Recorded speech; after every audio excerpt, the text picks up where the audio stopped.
Hello, my friends. Hello, my life warriors, wherever you are in the world. This is me, Riley B, from the Day In, Day Out podcast. I have a friend here today who I've always wanted to speak to and hear some of his stories of his life, coming from all the way from, Zimbabwe to like the UK, back to South Africa, and back to the UK. Here we go. Please introduce yourself. Well, it's the first time I'm doing this. It's quite strange for me. My name is Lance Harris. I'm ex-colleague of Carolyn's who, through that we have got chatting and have done these kind of topics before. So this seemed a very intriguing, very interesting way to give this a try. Okay, yeah, great. Look, put it this way. I appreciate your time. I appreciate you being here today. Like me and Lance, we were watching the boxing last night. So, watching basically AJ winning over Luis, the slow iceberg from Mexico. But you know what I mean? It was all good fun.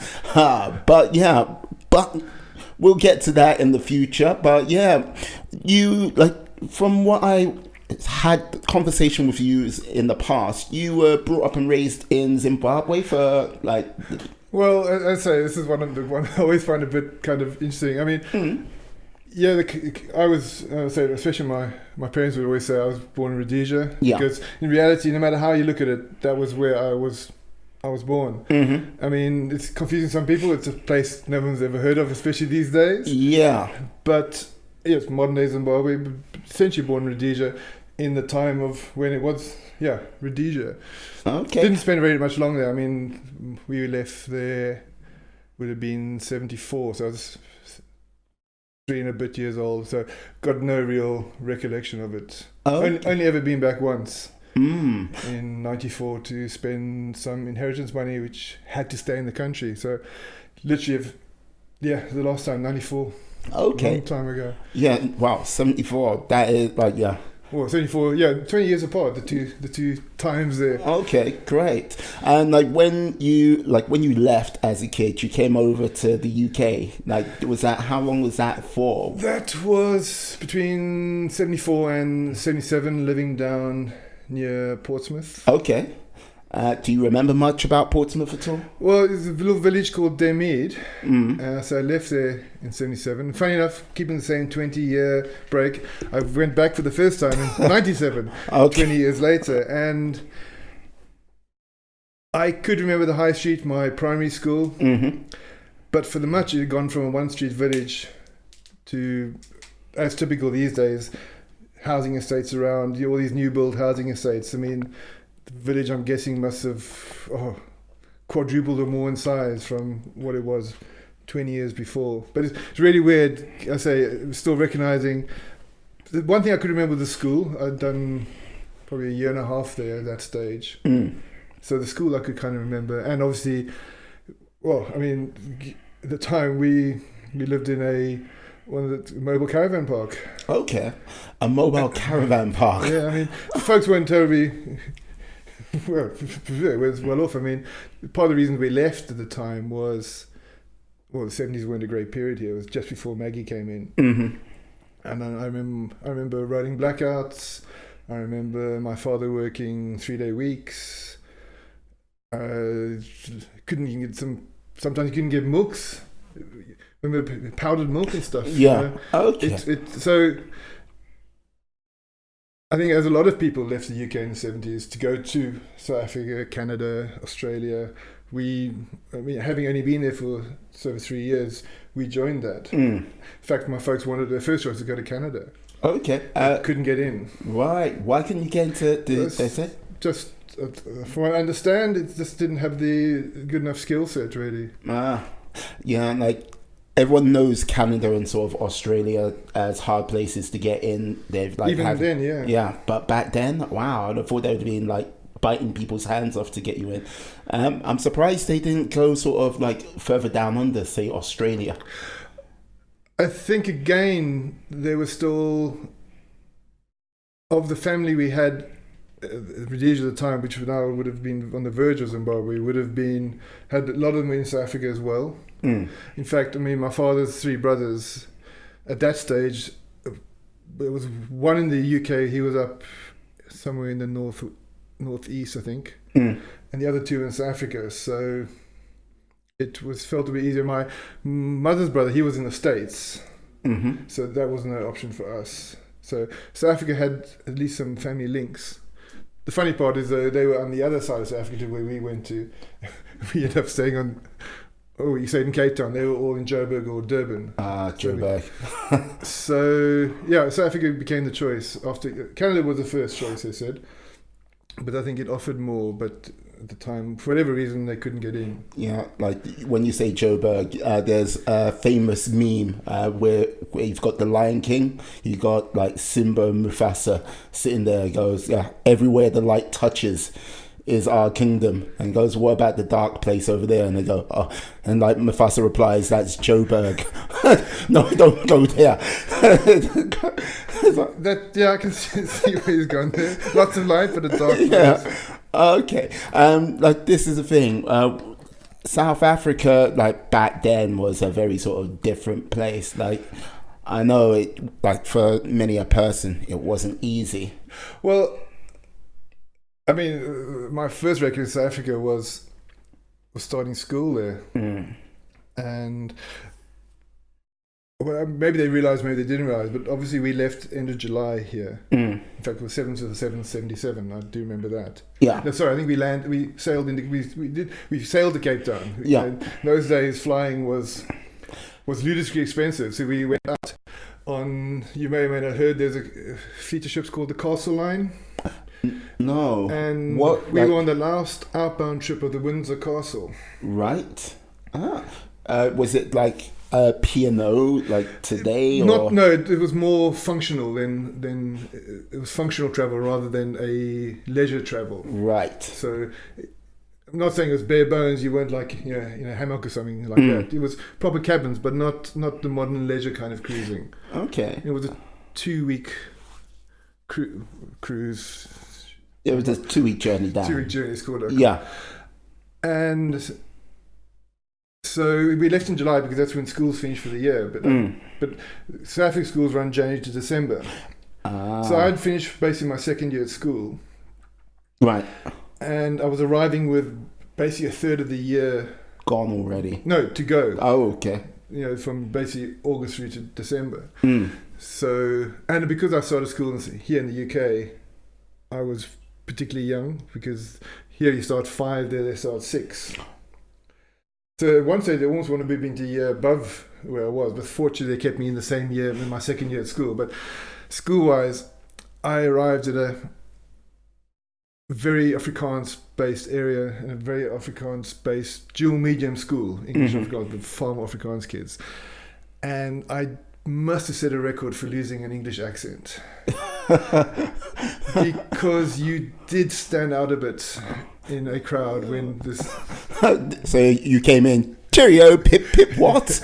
How's everyone doing? Pretty much that kind of accent. Definitely didn't do the pip, pip, cheerio, all that kind of stuff. But I very, very, very quickly, I'm talking a matter of weeks. Okay. And the funny part, even though I spent nearly half my life in the UK across a number of trips, which you probably will get to later, while I lost my English accent literally within weeks, I've never lost my South African accent really since. It might have been blended or made a bit more mild, but it's still there. But yeah, I lost that British accent so quick because the Afrikaner boys... it's like and whether or not people believe it or not, I'm probably pretty much a real softie. There's a point where you're driving past and then you don't want to be around. Okay. But in the whole, I was a kind of a pushover, and that I say, you just kept quiet at break time. Okay. You stayed away from the big groups. It's just like, hey, Chris, leave me alone. So when you went to school, from what you've said, you've played a lot of sport. You were like involved in rugby and stuff like this. Well, I started out again, especially in the primary schools and such. Soccer is a school there, but let's stick with football. I'm used to saying football. Was pretty much played by the English kids. Okay. And rugby was played by the Afrikaans kids. Mm. So first 4 years of school there, and soccer wasn't played at school. You had to go to clubs for that. Right. Which is pretty much the reverse of here. We got to go to clubs for rugby. But schools Yeah. will have some degree of football. So I didn't play any. I played cricket, but that was a school sport. Mhm. And then winter I played soccer, football. Yeah. Had a club. Apart from my last primary school year, the schools want to make sure you play a winter and a summer sport. Mm. The previous school, the primary school I had before we moved, I've moved frequently. I mean, I think you would have heard Carolyn mention she's moved a lot. I'm pretty much close to her in number of moves I've done in my life. I Wow. mean, by the time I turned 18, I was nearly 18 different moves. So. Oh my God. But Yeah. so the first school I was in South Africa, they kind of acknowledged the outside club as my winter sport. But the school I did my last year of primary school in didn't. Yeah. So I played my first year of rugby then. And if you went to the posh schools in South Africa, you would have, even up at that age, you've been playing in boots. But Yeah. at the kind of state schools, up to under 13 level rugby, you played bare feet. Oh, dick.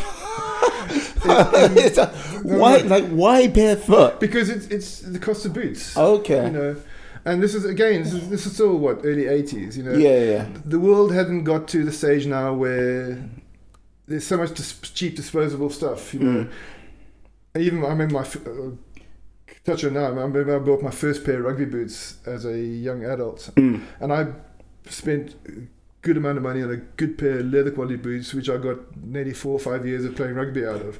How long did it take you to save for that? Well, I'd just been working for the first time, so it wasn't too bad. Okay. But I did spend a fair chunk of one of my first salaries on a pair of rugby boots. Simple times. And it's simpler times, and but barefoot at that stage. And I still remember days in the middle of winter where you just standing there, you got these tiny little white shorts, as someone refers them to always, and soaking wet. Especially in those days, the old cotton. So by the time you're in the rain, you've got a mini skirt on because it's just soaked down, not like the modern stuff. And then you're barefoot. Oh my Lord. No wonder why you wear flip-flops all the damn time. If you've been running around as a kid barefoot on some rugby pitch, oh look, watch out for that sharp rock. What sharp rock? Ouch.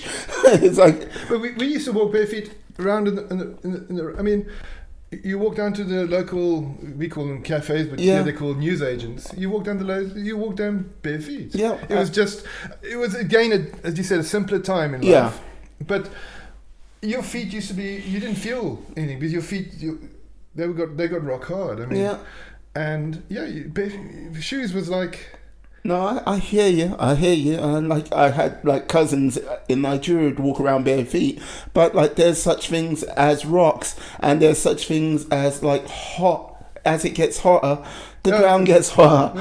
So it's like, but again, your feet build up to it. Okay, I say it's a different time. I mean, I sometimes if I've walked around, like say we're at a beach somewhere, you want to go up and just get my ice cream somewhere, and I would start walking with bare feet, and my kids like, no, put some shoes on. You're a sick man.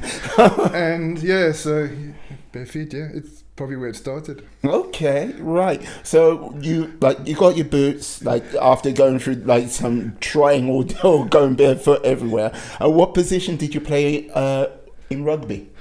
I was a flanker. A flanker. Yeah. What's their job? To run. Okay, so you must be quick. You must have been quick back then, or are you still quick now? I probably could get to one good sprint out. There's a few years. No, but I've never played in a team where I wasn't the fastest player. Every team I played, I've been the fastest, which surprised a lot of people. Yeah, you're a big unit. Yeah, I was about, my playing day was about pretty much 100 kilograms. But I mean, that's in modern rugby, that's live. But our winger was a local school's 100 meter champion. Yeah. And he had a time of about 10.8, 10.9. For 100 meters? Yeah. And I used to beat him by 2-3 meters. So I never ran at school. I only discovered it. I had a kind of very late body change. Yeah. And and then I also got quite fit. Okay. And that's it. I started enjoying it. And then, but then I found you. I'm reasonably quick. Okay. No, sounds good to me. And it's fun because I say the modern game is so different. Yeah. I mean, if I'd grown up today, I'd probably been a winger. Mm. But I wouldn't be a winger. The back line there, the girls. Oh, yeah, it's like The forwards. yeah. The forwards is the place to be. Okay. But as soon as I started playing rugby at high school, Yeah. football just died for me. Mm. Died. But like that shows you must have been like you must have really loved doing it then. I mean, I've come back in later years to replay cricket again. Mm. I was still playing good level cricket at age 39. I think half a season at 40.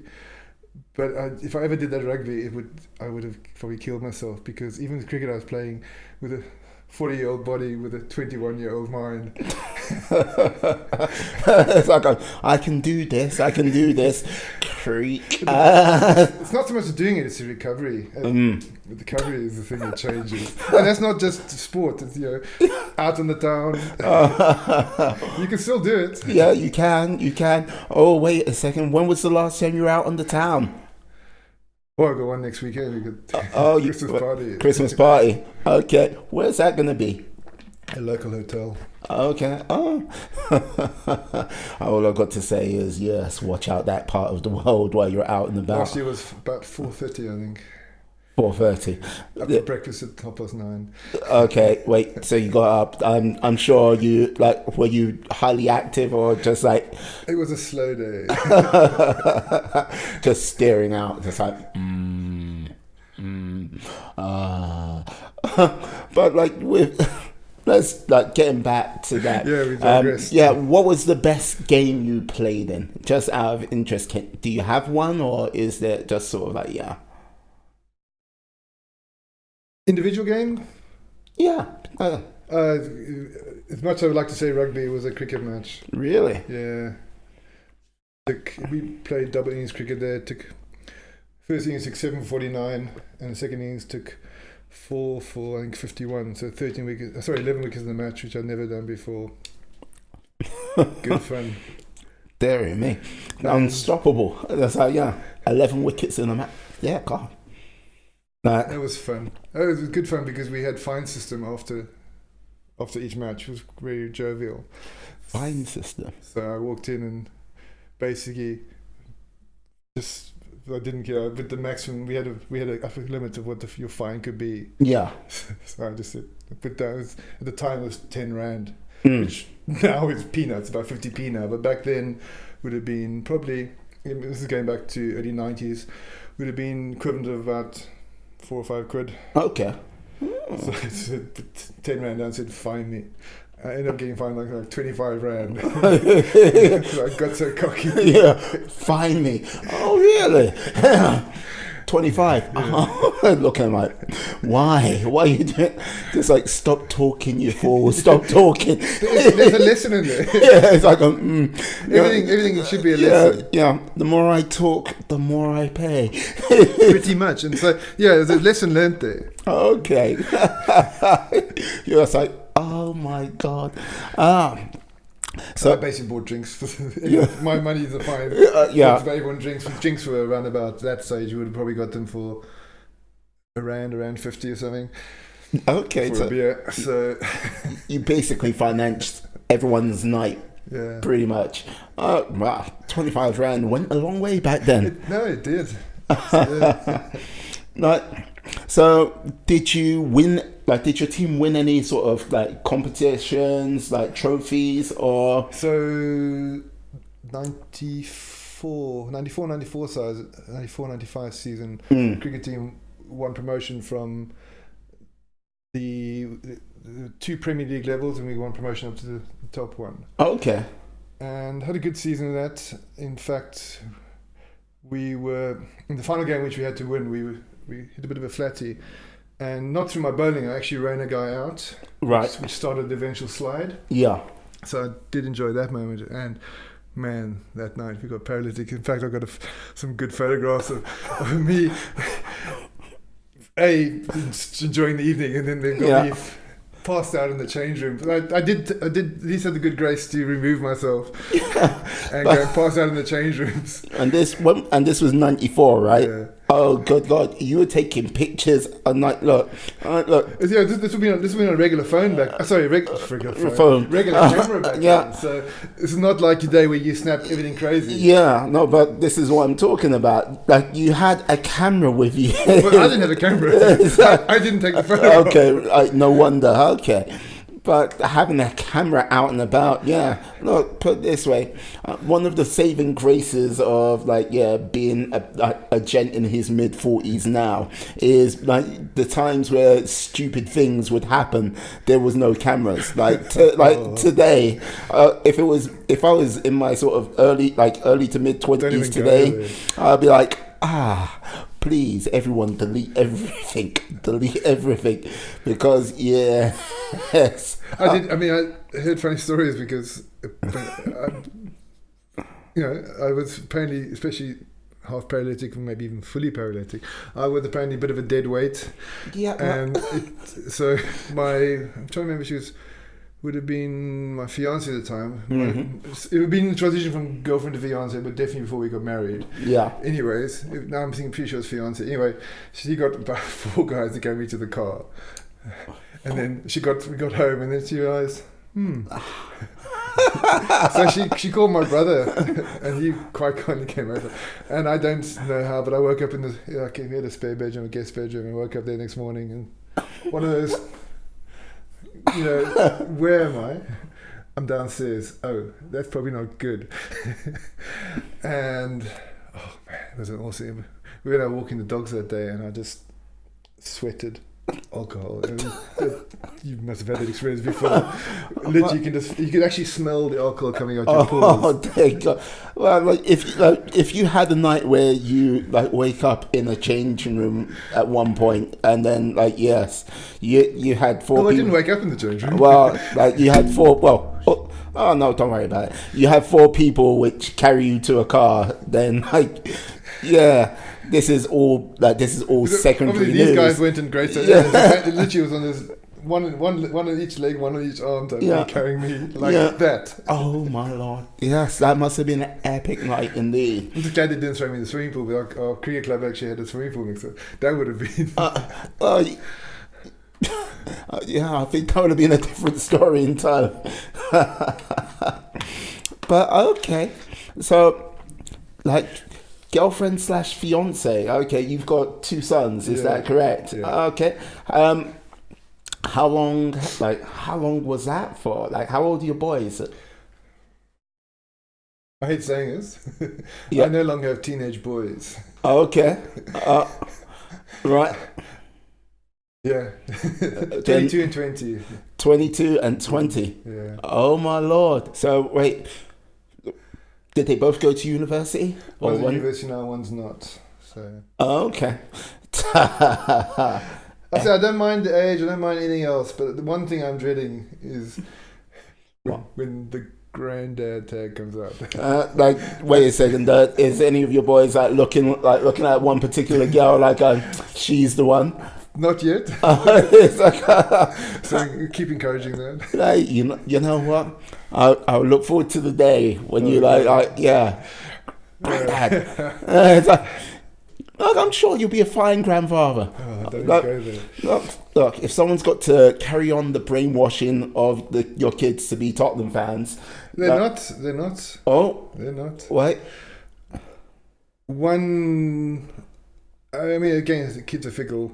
The eldest Dylan started out as a kind of a Chelsea fan. Oh, God. Don't know why, but now he's actually pretty much a Reading. He's our local club. Yeah. So it's good to see his season ticket holder being now season ticket holder for about must be 7-8 years now. I was a season ticket as well there for many years. It's nice and convenient. Go down with the boys, watch a bit of football,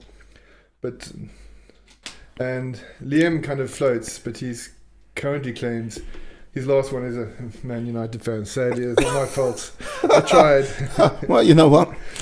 No one's perfect. But at least I can't be accused of glory hunting. Well, I'm sure that might change in the next few years. Like, Hopefully. well, you got Mourinho in now, so like, yeah. Bye bye, Poch. 40 young years of being a Spurs fan. So. Well, 40 long years of being a. Oh my god. So wait. Wow. They had like their glory times in the sort of. I like, think I 70s. spotted them. I spotted them in 80. Caught the game in 80. They won FA Cup in 2 Yeah. years in a row. I think 80, 81 or 82. Mm-hmm. So that was when I first noticed them. Okay. And I remember the first recollection I had was, I think it was the 77 final, FA Cup final, which was, it was Newcastle against Arsenal, which Malcolm MacDonald scored a goal against Arsenal. Okay. So I pretty much had an anti-Arsenal bias for a bit longer, so it made it easier. you so made it easier. I'm sure, like you are a fan of Arsenal Fan TV, because like for someone like myself who is a Liverpool fan, watching Arsenal Fan TV is one of my sort of guilty little pleasures. Well, it's been a bit of an evolution because 2 years ago it was Man United Fan TV was the best thing to watch, but now Arsenal Fan TV. So, a friend of my son's, he's a big West Ham fan, and West Ham Fan TV is also not bad at the moment either. Yes. Not quite Arsenal Fan TV, but it's awesome to watch. It's funny actually how just I almost go as far as saying just crazy we are in terms of being that fussed. Well, You like, know, I'm a big Spurs fan, and Yeah. you well know I'm an optimistically stupid Spurs fan. You know. As far as I'm concerned, the treble's still on this year. okay, You know, the quadruple's gone because we've had the League Cup. yeah, I don't know if you saw the strange thing about the League Cup. Our first team lost to Colchester yeah, on penalties in the League Cup. Our under 23 team Yeah. beat Colchester on penalties in the whatever that trophy is called, the Checker Trade, I think it is. yeah, okay, On yeah. penalties. It's like, So yeah, we're down to the treble still fishy at the moment. okay, so you're on for the treble, FA Cup, Premier League, Premier League, and Champions League. Yeah. Okay. Because as I've said, I'll tell everyone, what is the point of rocking out the start of the season, Yeah, not believing your team's going to win? What's the point of, why turn up, oh, we're going to lose today. Okay, why we even go? You know, yeah. admittedly, as the season progresses, you'll... See how it like shapes out. So How's it feel? I'm realistically say we'll get top four in the Champions League and the FA Cup. Yeah, You know, but I think top is probably pushing it a bit at the moment. So I'll take top four now. top four. Okay, no problem. But at the beginning of next season, Yes. in fact, because we're going to win the Champions League, it won't just be the quadruple next year, it'll be the quintuple. Obviously, we'll have the World Club Championships, we'll have the European Super Cup as well. Okay. So it's a sextuple next year, in theory. Fair enough. Fair enough. Yes. As I said, optimistically stupid. I love it. Okay. With you being optimistically stupid about your club, do you carry that attitude on to other things and other aspects in your life? I'm, on the whole, I've again verging on stupid / naive / however you want to word it. Yeah, I do probably think too positive about things which you probably shouldn't. People. Okay. Right. People. Sounds like you've been burnt. Not bad, but maybe you can get let down and stuff because, I mean, yeah, sometimes you don't get back what you give to others sometimes, but I wouldn't change. Yeah. I will still rather do more and get less back than revert to those people, and because as long as people are still trying, as long as other people's trying to do stuff, maybe one day the others will catch on to this side of the world rather than go on like they are. But if everyone's behaving, giving nothing back, then so yeah, you might let me down, but I'll still be there to help. Yeah. You know, because I'd rather be like that than the other type of person. So optimistic, stupid, naive, yeah, you can tick all those boxes, and I mean they reach the point when you realize that you can only do that for some peers, like some people, if they are sort of continually going down that path and continually doing that mistake time and time again. So there's a limit. I mean, I do.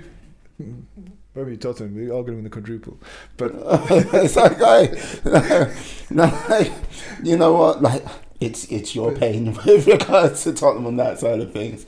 But yeah, the people, you'll keep trying until the point. But at that point, then that old phrase, they're dead to you. You know, you can't anymore. But you give them every opportunity. And I say sometimes it's naive. I quite happily admit it. There are times when I do things which you just know that you shouldn't, but you do. But yeah, no. I'd say I'd rather still be stupid and naive and giving, than be cynical and the opposite.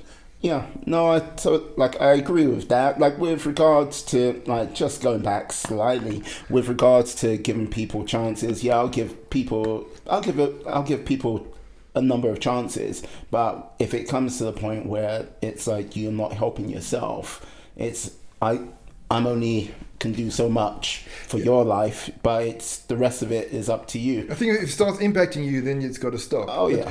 You know, if it's not impacting you much, do it, you know. But yeah, I'm not totally stupid, just that little bit. Hey, look, you're a Tottenham fan. That'll say enough to enough people out there. It's like, and I don't need to say anything more than that. Like, that's all I've got to simply say on that matter. But like, yes, but with regards to just sort of taking you back, you are a man who's actually served in the military. Is that correct? Have I mentioned that before? Yeah, you've mentioned it once, like only once, or twice, or a dozen times. I'm not too sure, but like, yeah, like what? Like, I can't remember what service you were in. I was then known as the South African Defence Force. It's called the South African National Defence Force after 94. It's for me, there's a one sentence summary of that time, and it's the best years of my life I never want to do again. Oh, because let's forget the situation that was being done in, just the aspect of shooting shit, blowing shit up. A bit of male camaraderie. Okay. You know, because there is that element, and I think. And also growing up, you know, you grow up, about to swear, but I'll try and keep it PG. You grow up very quickly, let's put it that way. You grow up very quickly in there. But I say, shooting shit up, blowing shit up, marching along, you know, there's a lot of, and I say the camaraderie aspect, you know, where you are, I mean, it's a cliche, you know, Band of Brothers type thing, you know, yeah. You are forced artificially into a group, and that group does bond. Yeah. And it was, I say I went in there very shy, very nervous, very unassuming. And while I'm not saying I came out an extrovert, I came out less shy, less kind of everything than I was before, and it really did help. And also, it definitely helps you, gives you time. I feel sorry for kids here. I'll touch on that. I feel very sorry for kids here in the UK where you got to choose your career essentially by choosing your varsity topics, college topics, 16, 17. Yeah. I came out of the army, I was 20, and you've got time to think. And literally, I came out, and however coincidental it was, there was a guy in my platoon who was studying computer science through UNISA, which is the local distance learning university in South Africa. Okay, so basically the UK's equivalent of the Open University. Yeah, that's the one. I just couldn't think of the name. Thank you.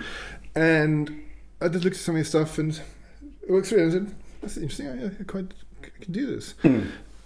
And so it gave me the time to actually work out what I want to do, and got into that kind of line. Here I am. Yeah, just a couple of years later. Yeah, sort of touching on something you like when you mentioned with kids making the decision at sort of 16, 17 about the sort of course of direction in their life. I have to agree. I think it's a little bit too early. Like, if it was up to me, I would say, university. Not unless if it was like a vocation, like I want to be a doctor, architect, or lawyer. I would simply say, like, you can do all that when you hit sort of 20. But do that. before I went to the army, your conscription, if you're studying, your conscription gets delayed while you're studying. And I started a year of chemical engineering because that's what all the pointers of the school stuff I did. And I started a year of chemical engineering. Halfway through, I was hating it. While that interaction with the other soldier finalized myself, the computer aspects of the work we had done on the chemical engineering had really tweaked my interest. This is why I really looked at the stuff he had. But at that stage, I completely lost interest and didn't have enough marks to switch across to computer science. Right. Okay. So, and as I was very young. In South Africa schools, if you were born after July, you could go the next year. So I'm an August baby. Oh, okay. So I was by far the youngest person in my school because everyone who's in the 2 months between July and August would have been next year's intake. Yeah. So I was young. I mean, I went to varsity, I just turned 17. And all the indicators of school said this. So I went in there, just wasn't interested, couldn't change. And then basically the following year, because I'd stopped studying, gone into the army. And that was going to be for 2 years at the time. Okay. But ended up doing, I think it was just shy of 18 months because at that stage, while I was in the army, the whole political landscape changed. Okay. And it changed overnight.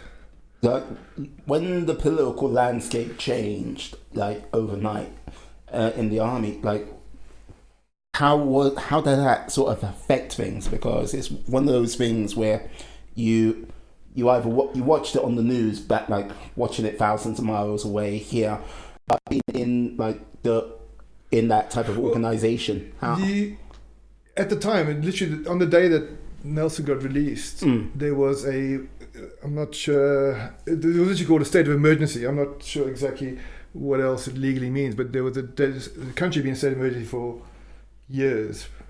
And so basically under state of emergency, armed forces, being police and army, had more powers. Stop and search. Yeah. Literally able to go into any house under the slightest suspicion. That all changed overnight. We went from one day being out on our own to having a kind of warranted police officer on all our patrols to make judgment calls. Literally it happened overnight. I say from stop and search any house, stop any car, anything. Okay, so it was like literally it was a just jumping off a cliff. Yeah. And it was literally overnight. No, it's I said we had gone from, that was in January, February. Nelson got released. I finished up in June, July. So they literally scaled down the whole military thing. It was quite a seismic day. Right.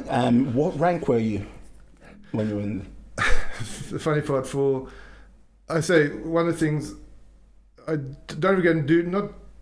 A lot of kids when they joined the army straight went off to officer and NCO training.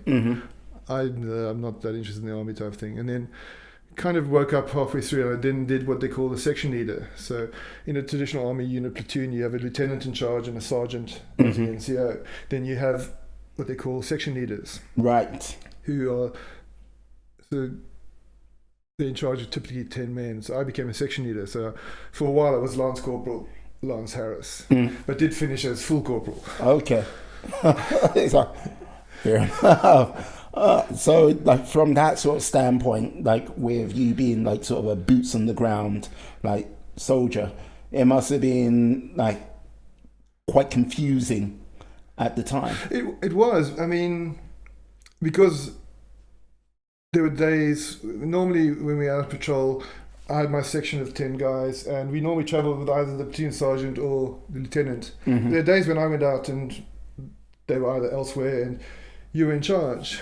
So, yeah, I mean, and these are what had been a 20-year-old guy responsible for 10 guys. 10 guys, and whatever's going on around you. You know, we didn't come lightly armed. You know, we had, we were I'm not going to quite say armed to the teeth, but we all have automatic weapons, traveling around in a seemingly hostile area.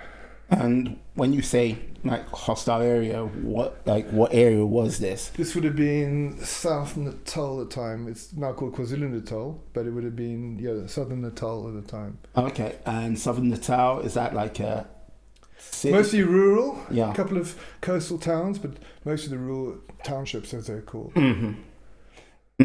So like, wow. So back then, 20 in charge of 10 men in like a quote unquote hostile area, and then like all of a sudden it's changed. Well, talking about the difference with us, where we ended up, we were the second intake not to go to what would have been at the time the South of Africa, or Namibia as it's called now, Angolan border, because they fought in what is called the Bush War there. Right. So the difference for them in that stage is that in the bush, they pretty much shot first, asked questions later, but anyone in the bush was considered hostile. We were in an urban area, which you'll see now from the stuff you'll see, the American stuff in Iraq and Afghanistan. The urban thing is so much worse because in theory, everyone's a potential hostile, but they're not. Yeah. The guys in the bush, movement, shoot. Yeah. Look later. You've almost got to wait for initial something.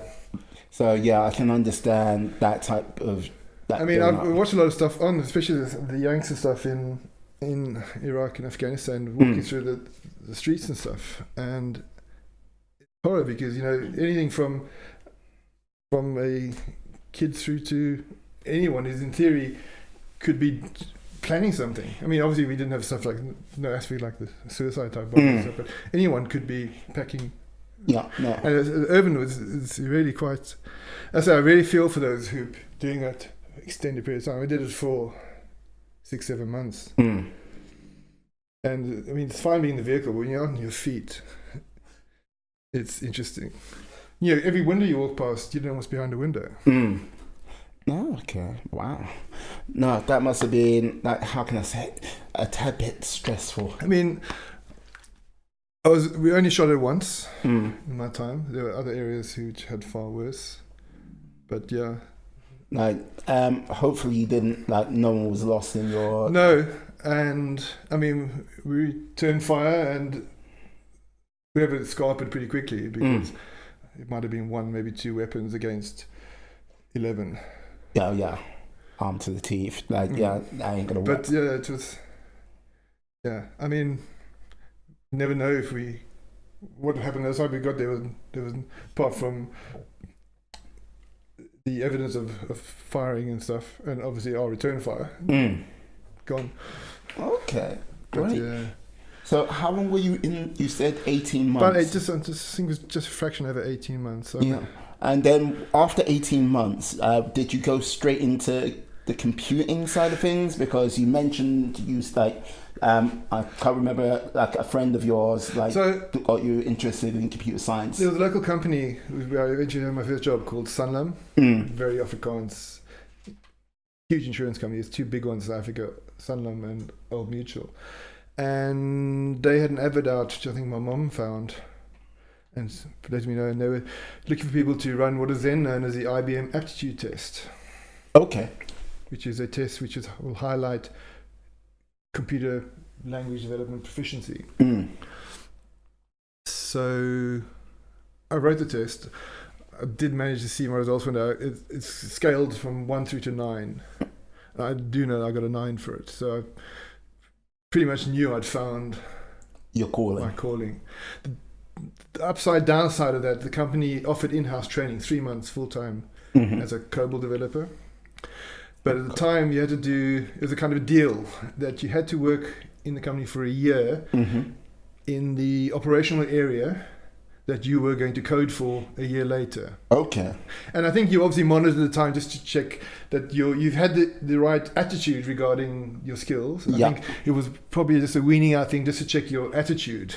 Okay. Overall, so that a year to kind of watch you. So I did work in the investments department for a year. And then the following January, started a 3 months course. Okay. Gutting thing was, I mean, they had two groups of people coming into those courses. One, they had the non-graduate types like me who had done there's about 15 of us who'd done this approach, and they brought in also 15 graduates. Okay. Who had computer science, or at the time would have been something called management informations degrees. Right. Management information degrees are a bit more aligned with business, with computer science a bit more theoretical. But we all went in the same course. Still gutted the fact that I came second out of the 30 people. There was a computer science graduate who beat me by a mark or two, which really, really pissed me off. But Okay, you're like, on top of hey. So so I pretty much knew I'd found my very geeky. Yeah. What was the name of the person who beat you? I'm trying to remember his. Now that you mentioned that, I'm trying to think his name, and I can't remember. Come on now, you mustn't. No, really. Okay. How much? Scratching my head now. It's the last 30 seconds trying to think of his name. How many did they beat you by? It was about 1 or 2 marks. I think I got 91. I think you got 93. Okay. But I beat all the other graduates, which I will still say. Yeah, you can be happy with that. Come on now. Come on. But damn, I can't think of his name now. But he was pretty bright. I'm not going to argue. So I'm not overly disappointed. just stood there, was like, yes, I am a Goliath. Going, 2 marks. But yeah, I mean, so I pretty much know I'd found my calling. I mean, that was a while ago now. Gee. No, but like how long were you there with that company? It was just under 4 years. Ah. And it was just purely programming, coding, or and where did you go after that? Was it still in the realm of So I went from Sanlam, the one big insurance company, to Old Mutual, the other big insurance company. Okay, that's where I go. So it was I went from very much Afrikaans environment, and Mutual was still pretty Afrikaans, but most English. But I mean, I went from best part of 2 years in the army to 4 years at Mutual. At Sanlam. And there are people who I met. I mean, people I met for the first time. I mean, proper English people, and they'll meet me and say, "English Afrikaans," because I pretty much conversed in Afrikaans for the best part of 5 years of my life. Yeah. Because they had almost on just off the company office's premise. They had actually had almost like a campus setup where you could actually live locally. Right. So we had a situation where we had a big lounge and 6 bedrooms off. Okay. So they provided. So I lived on the whole kind of campus for 2-3 years type thing. And I remember you get up.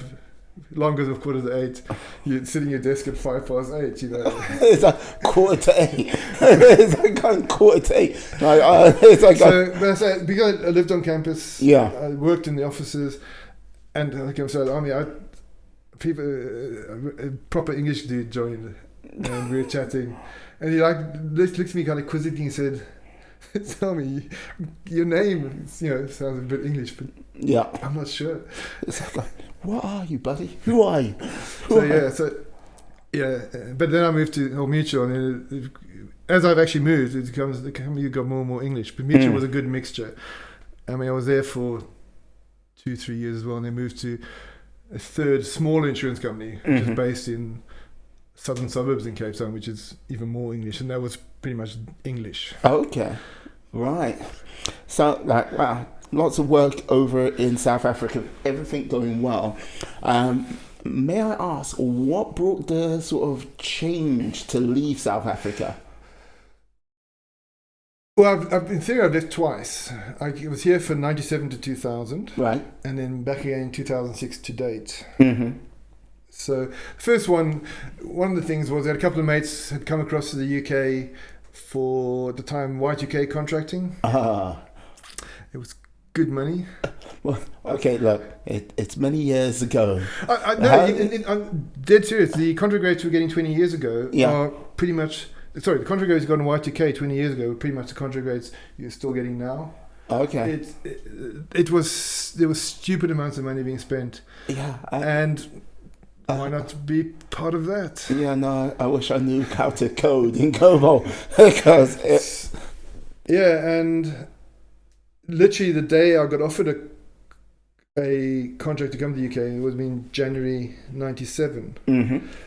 We had found out that Sally, who now became my wife at that point, was pregnant. So whether or not we really recognised it, we thought it might be beneficial for, as yet, the unknown it, to be born here. Okay. Because I may have also banged on once or twice, but I have an Irish passport. You may have mentioned that once or twice. Paternal grandfather's Irish, and the rest of my grandparents are all English, but I was lucky enough to get the right passport. Well, I would simply say if you had the English passport, the British passport, yeah, you had the right passport. So there was a side of us that recognised, even though we did find in subsequent years that he could have got his Irish anyway, even if we were in South Africa. But he's got both actually. In fact, he's got three. My sons, they've got Irish, British, and South African passports. They just need one more and they can officially get their spy passes right there. They just need to have a go bag of £10,000. So the initial reason was opportunity. I mean, like I said, the money was ridiculous. I mean, we didn't get the. I mean, by the time '99 came, we were getting the rates. We didn't get the rates, modern rates, in '97. By the time we get to '99, we were because people were getting more and more desperate. But so we came across the idea was come across for a year, make some money, and put it back into our mortgage back in South Africa. Okay. So I mean, we did that. But the reality is, unless you're slumming it. At that stage, we're living in Bromley. And I say, unless you're slumming it, you're living well, you are saving, but you're not saving a fortune. Right. So we did put a reasonable chunk into our mortgage in South Africa, but not without. If you wanted to live really nice, obviously we had a son on the way. You're not going to go into a bedsit type thing. Yeah. You know? So yeah, we lived well. You know, did some traveling, etc., etc. And so we did go back to South Africa in that year, '97, but we were back. I started looking at another contract, found another one in about 2-3 months later and came back and stayed another 3 years. I remember, but I actually went back to the company I'd left before I came out the first time. I remember walking in my boss's office and she kind of recognized something in my face. She said to me, "You're going back, aren't you?" And I said, "Yeah." So that was one of my shortest permanent stints ever. Okay. Just over 3 months, or just under 3 months. It's like, hey, bye-bye. No, it's good. It's good. So they came back. Second son was born. And then we returned in 2000 because, quite frank about it, both my sons had difficult birth and follow-ups, and we just felt wanting a bit more family around support. Yeah. So we went back in mid-2000, and yeah, pretty much I got a goodish job there, and settled in quite nicely, and that held for 3-4 years. But then the reality of a lot of ongoing South African issues started hitting home. I mean, and kind of services were gradually degrading. Job opportunity, in other words, limited. I mean, I earned good pay, but I never got the job titles I was capable of because those were being passed on to the BEE process, you know, trying to redress that. So like for people like myself, like when you go to the BE process, it's called Black Economic Empowerment. Okay. And companies will set targets to get, but like we're seeing today with the targets we're seeing for to promote women and stuff at the moment. Yeah. It's something similar back then. So companies were given targets. They were marked on how they were redressing things. So I was still very well paid, but I didn't ever have the job titles to go with my responsibility. Okay, so there was times where you were getting passed over. I was still doing the kind of work. I was still getting the good pay. Yeah. But I just didn't get the But- job title. And yeah. unfortunately, job titles are work, on the CV far better than saying, but I did do this and I did do that. And he said, hey, look at you. But you didn't actually, like, it doesn't say that on your CV. But, like, So yeah. that was one of the things. As I've mentioned earlier, the traumatic birth. I mean, Dylan, he's hard of hearing, Okay. and he's not hard of. He's got hearing loss, Mm-hmm. and the facilities and stuff you got here. That I mean, the strange part was one of the big triggers. We went on our 10th anniversary. We went out to Thailand with a couple of friends, and we spent a day in Singapore. Okay. And just getting on the train services, the buses, everything, just kind of, I remember this, Yeah, because... I mean, I'm not saying Singapore is probably still yards ahead of here, but it did still remind us of just the overall services that you get here. I mean, I still drift in sometimes, but I really get cross with people here who bemoan stuff like NHS. I mean, I moan about the trains as well, but and the buses, trust me, it can be worse. you have no idea, And it's simple stuff like that, but those kind of factors all together led us to come back here in 2006. Okay. And that's now into our 14th year back now. Yeah. I mean, I'll go back to my very first depart. I remember standing on the runway, because in those days you didn't have the step downs to the planes like you have now. We got a little bus and went out. I remember standing on the runway in Cape Town. I flew out on the 1st of January 97, and looked around, looked at Table Mountain, and looked around at the blue skies, and like, Are you sure? Are you sure? Are you sure you want to do this? funniest part.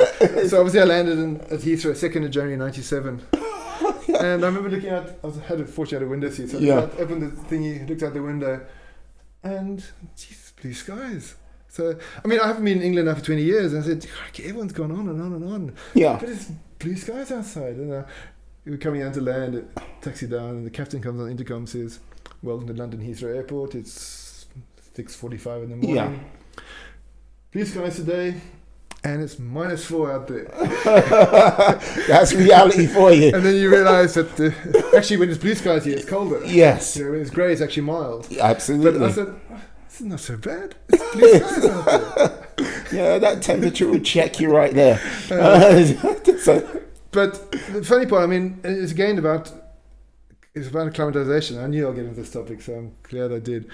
I mean, when I arrived there, I had jeans, huge. My brother bought me almost like a fisherman's woolly jumper, which I had on, and a coat on, and I was still cold. And now as you acclimatize, and I'll go the reverse as well. Whenever I go back to South Africa now, and it's 30 degrees, I'm just about dead. You're sweaty. I mean, I used to do 35, and it's like, you play rugby in 35. Yeah. Now you walk to around the corner in 30 degrees and you're dead. The reverse is true here now, as you may well know. Yes, I've seen you wearing your shorts. Like, look, you do acclimatize to where you are. No, put it this way, there isn't video of this, but he sits before me today in a t-shirt and shorts. Like, pretty much everywhere he goes in shorts, flip-flops, and maybe a jumper and long sleeve t-shirt. maybe, but yes,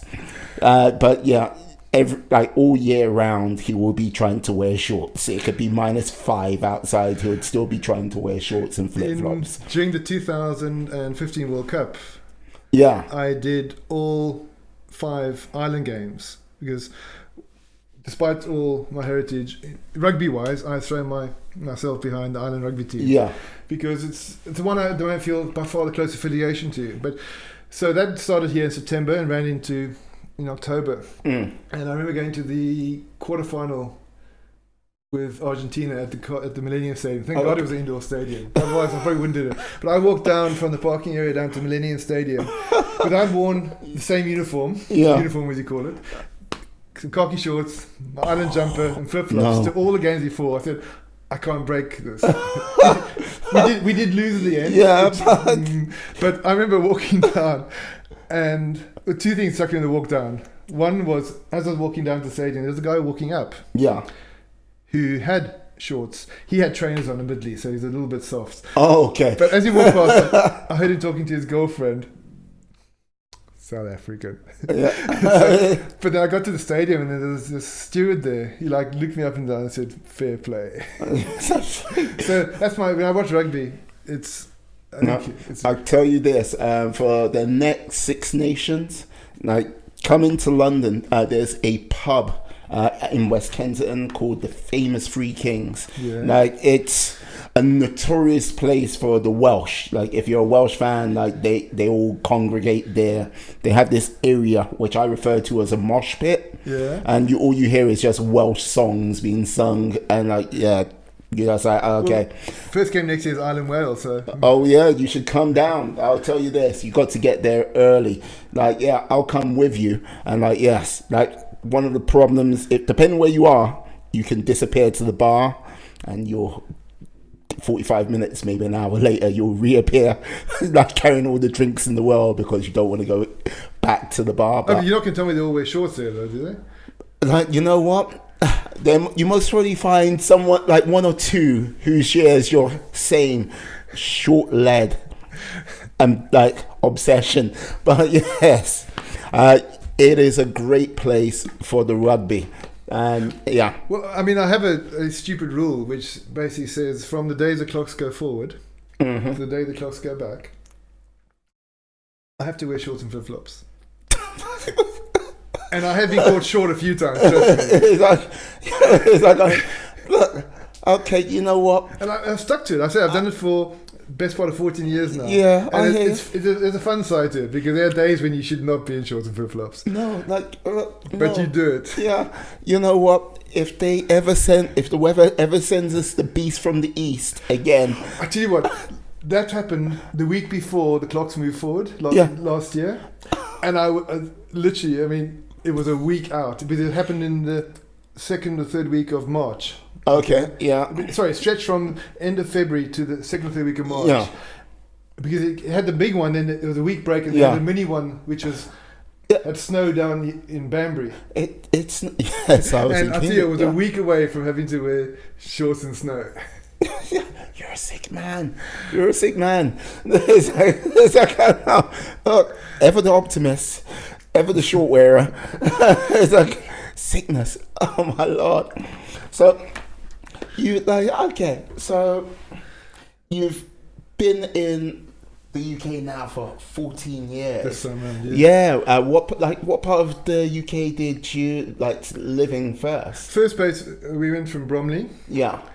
How well do you know that area? I hardly know Bromley at all. So we went from Bromley in the first year. Then we moved to West Wickham, which is not the West Wickham out here on the M40. It's a different spelling of Wickham. But that's about a mile or two outside Bromley. Okay. Then from there, we actually bought a place in Paddock Wood. Oh. Which is out near Tunbridge Wells. Yeah, no, I know Tunbridge Wells. I got a friend, got one of my best friends out in Tunbridge Wells. So there was a place called Paddock Wood, which is a nice place. And then we went back to South Africa. Then since we come back here, we've been in Reading. Pretty much Reading the whole time now. I've been up in Banbury now for the last 2 years. It's close to work for me. Okay. Now, if it wasn't for work, you'd be a Reading man through and through. Actually, no. I mean, the place I was renting in Reading, I mean, the crazy part about it is my floor space. Literally, you're going the distance from Reading to Banbury. And so I wouldn't want to be, I mean, Reading's convenient and stuff like that, but it's starting to get super expensive. I mean, really. I mean, it's not as bad as here in London, but it's one of the fastest growing areas in terms of, because it's, in theory, 25 minutes from Paddington. I thought it was a little bit more than that, but yeah. Fast train 25 minutes. There's one that stops in Maidenhead and Slough, which slows it down to about 30 odd minutes. Okay. But the fast train 25 minutes. You know, when I was working in London, from my house, which was 2.5 miles from Reading Station. Yeah. It took me longer to get from my house to the station than from Reading Station, the 30, 40 miles to Paddington. It's one of those crazy things. Yeah, no, but at 25 minutes from Reading to London, that is very good, because when, like, me and Carolyn were in Cambridge, it's like 50 minutes in the fast train to get into London. I think Cambridge is a bit further though. Yeah, it's 50 miles. Yeah, Reading's about 25 to 30 miles. Something in that region. Yeah, so you got that train's doing 120 miles at its fastest place. Yeah, I couldn't tell you how fast the Cambridge train. But it's like you get in, the journey from Cambridge to London is simple. The problem is getting from, if you have to go far in London to anywhere else, it's like I had to do that commute, getting into London and then going to Putney a couple of times, and it was just like the Putney part was just nightmarish, because it was like, I was working on American like on the American sort of time system, so calling American in the morning, then by the time I got back it would be around about like 9 o'clock, but I'd get caught up with sometimes the Chelsea match. I did that in one of my jobs in South Africa. We were it was a US company, and they basically put some functions into India and some into Cape Town. And so we didn't quite work the American hours, but we started 2 hours later. Okay. So we started work on average about 10 and finished about 7 in the evening. Okay. It's fun part of it, because you both rush hours. Okay. Yeah. The only problem is, if you've got young kids, you struggle with that. But my kids were just beyond. I was still seeing them at 7 when I got home. Yeah. But it isn't. At least you miss both rush hours. But it is a weird thing. The weirdest part is when we had to work US public holiday. We had to work on the US calendar thing. Ah, yeah. And there are obviously some overlaps, Easter, Christmas, and stuff like that. But we may not be aware. I mean, South Africa has ridiculous number of holidays. I mean, I think there's, including the New Year's, I think there's about 12 or 13 a year. I think we have 9 here or something. 12 or 13. Like, look, put it this way. Like, when you get 2 extra public holidays, it makes a world of difference to a year. Like, that was the hardest part, was working. Yeah. To watch people outside enjoying the public holiday when we were working, waving at you. And then on the 4th of July, you're like, hey, does anyone want to hang out? Wait, just hanging out with work colleagues. Just like. So it was weird in that respect. I said the hours weren't bad. I think you missed 2 rush hours, which saved you so much travel time. But the holidays, because South Africa's got a fair number. Okay. No, South Africa holidays, got to remember that. I mean, there are loads, and obviously all the holidays change as well, but they still ended up with about the same number. But obviously they moved from all the old nationalist public holidays, right, to. But funny enough, there's one which is the I can't remember the day. I think it might have been. I think it's the 10th of October. Off the top of my head, it's been too long, can't remember. But that was known as the Voortrekker Day. It was the Battle of Blood River. Okay. So it was a huge Afrikaans public holiday. Yeah. But the funny part about it was, in Nkonto Sizwe, which was the ANC's arm wing, had its foundation day. They chose that day as they got founded. So I think the holiday stayed the same. It's just now got a different. Okay, so it's like okay. Wait a second. Wasn't this for the battle? No. It's something different now. Okay, we're going to concentrate on the different thing. So it's like, we still get the same day off. So both sides are like, we both won. My late mother, she was born on the 16th of June. Yeah. Which is what's now known as the Soweto Day. We had the I suppose massacre, any way to use it. And she always knew that in the future this would be a public holiday. She unfortunately never made it to see her birthday to be a public holiday. But she always knew it would be. It's like one day I'll have my birthday as a national holiday. One day, look, I work to that plan sometime myself in the future. My birthday will be a public holiday. Well, the only most significant thing on my birthday was the bomb being dropped in Hiroshima. It's like you do know how to pick your moments. It's like happy birthday, That's what I think the biggest notable thing on my birthday was that over history. Okay. And But yeah, nothing. Yeah, they didn't discover something magical. Well, hey, you never know. You never know. You might have. You got time to do something magical. So yeah, it's your birthday, national holiday all round. And I'll turn and go, yeah. I knew him. Yeah, this is the reason why he got the national holiday. I thank him. It's like, wait, when is your birthday? 6th of August. 6th of August. Yeah, you see, like, let's change that to your birthday's in October or something like that. So we got a nice little break before Christmas. I think I'm a perfect Leo. I think it's exactly halfway from the beginning to halfway to the end. I think Okay. So it's right in the middle. No, I'm not a real Leo. I don't act like a Leo. So I think the time in the military might have done that for you. It's like, It shaped a lot of things in my life, but no, it hasn't made me that kind of more. What's that? I mean, to this day, I refuse to make a bed. Okay, you refuse to make a bed. It's like, I'm at someone else's house, so I will do it. But you will not see a bed made in my house. Okay. Oh, sorry, it won't be done by me. Right, I see. You'll get someone like some hapless fool to come in. No, to I do can't be it. asked. Okay, why not? It's going to get messed up 12 hours later. What's the point? So the military did not drill in core discipline on that side of things. They drilled in too much core discipline. I'm now kind of rebelling against it. Okay, it's just like, no, I'm resisting the man. No, I will not make my bed. I will not have it drills in so much. You know, you'd be surprised in just 18 months of how much your life gets shaped. I mean, yeah. I still sleep no more than 5-6 hours a night, and I still every week or two I will have a big catch-up sleep. Because that's pretty much the pattern you got into. Okay. You would be up sleeping 5-6 hours a night, and on your day off you slept to catch up. And I still have that ingrained in me, where I will. I mean, don't get me wrong. Sometimes I will sleep through, but on average, I sleep 5-6 hours, and I will wake up before my alarms normally. Okay. But then on a Sunday or any other day, some evenings I'll get up from work and I've got to sleep, and I'll go and have 12 hours sleep. So it does catch up on you. Okay. But there's all these kind of things ingrained. 875-44581. That's my army number. 30 years later, I can't forget it. No. It's. I said my great uncle always said he felt Great Britain got lost when they stopped conscription for young men. I said to you, you find yourself there, and I think he always maintained that's when he think a lot of things went wrong. Right. So basically, so I do believe it's got a purpose, but it's still shit. But it's got something in it. So what would you like? Okay, you say it has a purpose. What do you think that purpose might be?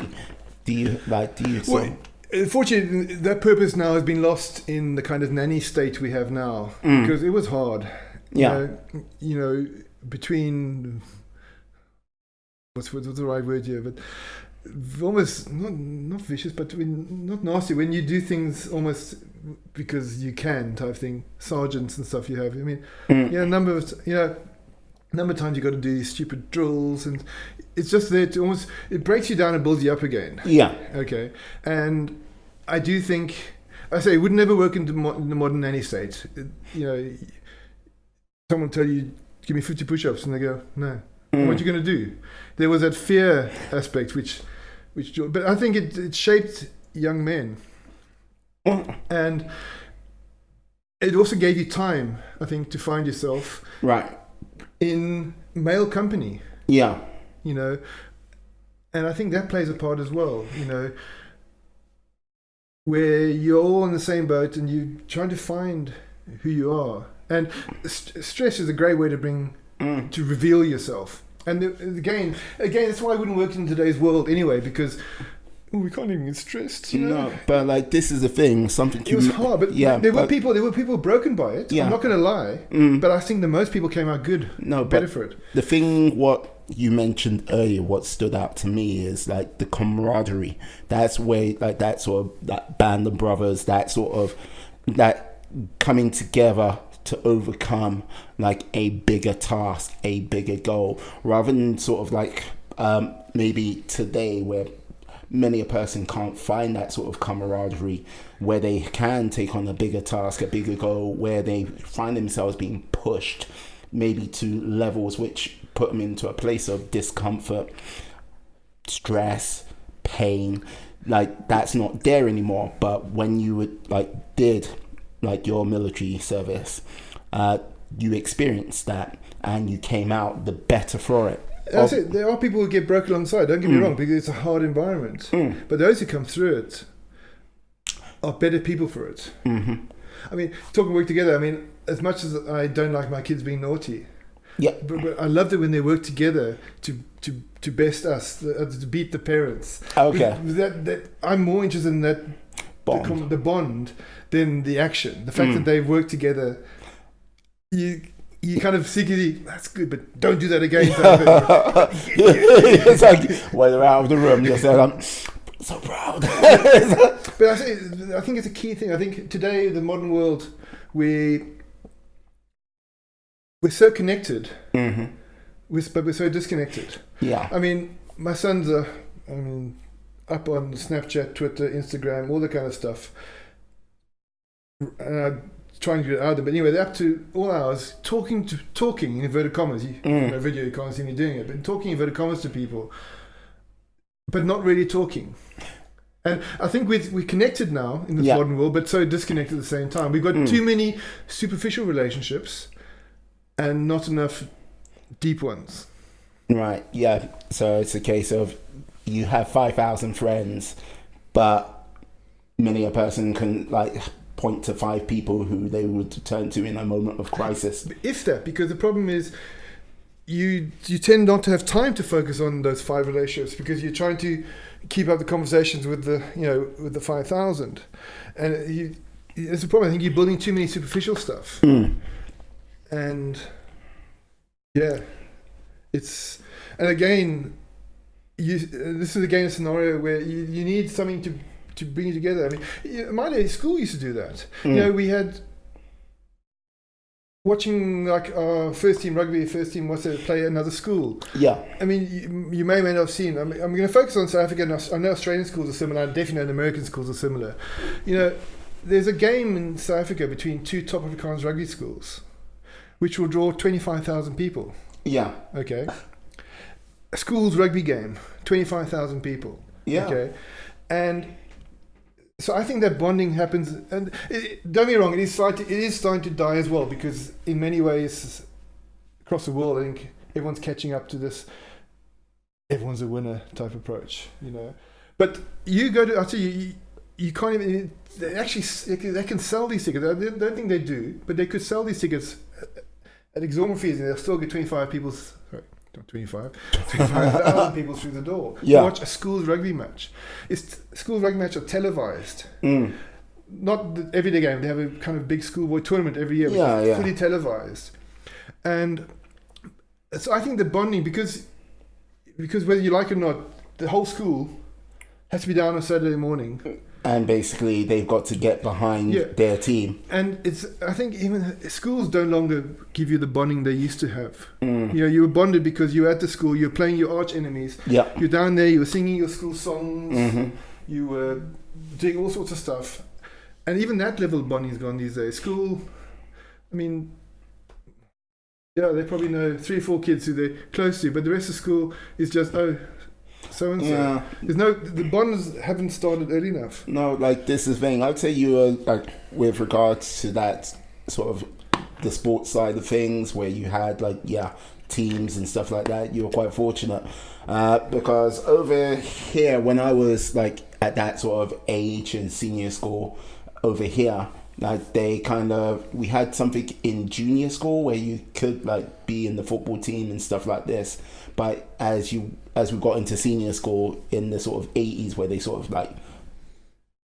tightening things down on that, you didn't quite have. There was a football team, but it was not sort of really backed. There wasn't really sort of supported and stuff like that here.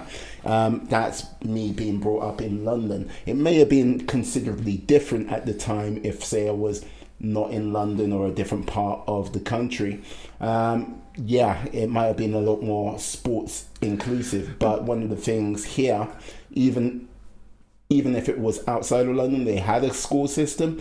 They don't have the sort of let's get a whole school to support a team, to like support your rugby team, to support your football team, cricket, or what, like the main sort of staples, if you get what I mean. But I mean, I can quite rightly see what you're saying, because even in South Africa you had the same. But obviously, I'm talking about, okay, the school, the one I mentioned, they're still like that today, but that's the way it started. I mean, if you had gone to a township school 30 years ago, it would be no dissimilar to a school here, because there wasn't the focus, there wasn't the funds, there wasn't the enthusiasm. It was just a school. Yeah. Where in the old South Africa, you know, the white school, which traditionally, well, not traditionally, only white at the time, it was this and that, you know. So you wouldn't have seen the same camaraderie at township school, and so it's probably not a similar situation here, where I'm not going to say London's poorer, but just with the concentration of people, you're not going to be the same as if you were a country school. Yeah. You know. So it's part of me does talk, which is always difficult, because I can, until I saw more of South Africa, I can only relate to where I was raised and how I was raised. Yeah. You know. And I know, especially now, there's a has been, is, and will be for a time, a complete set of different rules on the other side of the road. Yeah. And that's the great issue. And for different reasons, you get it here in the UK. You know, there needs to be more to redress imbalances. You know, South Africa's imbalance was caused by just a law or a set of laws, however you want to word it. But other parts of the world, it's different reasons. It's socioeconomic, it's historical, but there are imbalances everywhere, and you need to redress them. And some are self-inflicted. Like obviously, South Africa was very much chosen to be that way. It didn't just happen. Yeah. No, this ends up with the same problems though. With regards to sort of, you mentioned bring balance, and you mentioned South Africa, but if you're talking from the standpoint of coming in as a person who's seen the UK system a couple of times, what would you say would be one or two key things? I know you're not an expert to sort of bring balance. What would be, if you could do one or two things to change the UK system to bring balance? I think the key part would be, I'm not sure how you do it, but you bring the facilities and opportunity you will see in schools outside of the concentrated areas. Yeah. And I think it's down to facility and opportunities. In other words, it's just because obviously lack of space doesn't help. No. You know, it's a huge thing. I mean, when you drive country roads and you go past these schools with these huge fields and stuff like that. Obviously the fields have got a lot to do with sport. Then obviously the real opportunity in schools happens in the classroom. Okay, sport is a additional, I think, a very important piece. Right. But it's still secondary to what happens in the classroom. Yeah. So the green fields aren't totally everything they're out to, but it does give people more drive, more belief in what they're doing. You know, if you're at a nice school, even if it just looks nice, a different attitude to, full of graffiti, etc., etc. You know, it's just make the schools more attractive in a way. Make it more of a sort of pleasant place to go. Make it more sort of a something where they can take pride in being, a place they can this is our place, not. Or they can say it's my place as well. But you obviously you need to encourage them, but I still think a lot of the problem is it's a belief of the kids in a way. They need to, as soon as we had a school in Reading which had to be under special measures, and some of the report came out that they, unfortunately, a combination of three bad aspects. Mm. And it's hard to quantify, but they didn't have a very, what's the word, forward-thinking, proactive headmaster. Mm-hmm. They had a disillusioned set of staff, Mm-hmm. and they had an equally disillusioned intake of pupils. And between the three of those things, each of them was just basically creating a vicious circle and making the cycle worse. Yeah. And it takes, they brought in a headmaster, Yeah. and not overnight, but over a course of a regeneration of the staff, and obviously the natural regeneration of the pupils. Mm. School is now a leading one. So it's breaking, maybe that's the answer, breaking the cycle. Mm. Finding some way, every cycle is going to have a number of cogs in it, Yeah. and a vicious cycle means the cogs is making worse and worse. You know, break one cog, The whole system goes down. or gets better. Mm. Or like So- replace one cog. Yeah, and then it start influencing the ones around it, Mm. because they change a headmaster. Obviously, the school's got a 5-year cycle of pupils. Yeah. Okay? But before that cycle of pupils had gone through, that headmaster had gone from special measures Mm. because he was just proactive. He obviously, I think he probably had a high degree of rotation of staff. He identified Which one? the ones which weren't encouraging, enthusiastic, Mm. you know, and say just changing the headmaster changed that school around because you just broke the cycle. And cycles are easy thing to get stuck into. Mm. Personally, you get in a bad rut, Yeah. and it just keeps going. You know, No, but what people often, I would say, like that sort of stems into habits. Like basically, good habits and bad habits are just like little cycles we get ourselves caught into. Bad habits are easier to like do that because sometimes they require less effort and energy to like be in that bad habit. Like say, for example, put like television. I'm gonna sit down and watch the telly. You push a button, you got the information you need. Like if you were to say, oh yeah, I'm gonna go for a run, you got to then put on your shoes, go out. If it's raining, you got to face that, and then you got to go get over that hump. Just out of sheer convenience, bad habits are easier. So when you're talking about like sort of the headmaster came in, maybe that headmaster was not as like the previous headmaster was not as proactive as you mentioned. So he was the sort of main cause. If you're not sort of getting like, and then if you're a teacher seeing this, you're not really sort of seeing anyone sort of like go, okay, let's charge the beaches, and it's that way. Follow me, where it might go like if it was like just a boss type. Oh, let's charge the beaches, and the beaches are that way. I'll be standing right here. Off you go. there's one person to break the habit and start changing. Mm. But yeah, but I say, don't get me wrong, no matter what people, while I may never sound as local as some people, I I'm fully committed to living in the UK. You know, I will not regret having seen other parts of the world, but I think it makes you appreciate more, much more. Okay. I always in the election bill of another, I think Labour brought up the stat that there's more children in poverty now than there was 3-4 years ago.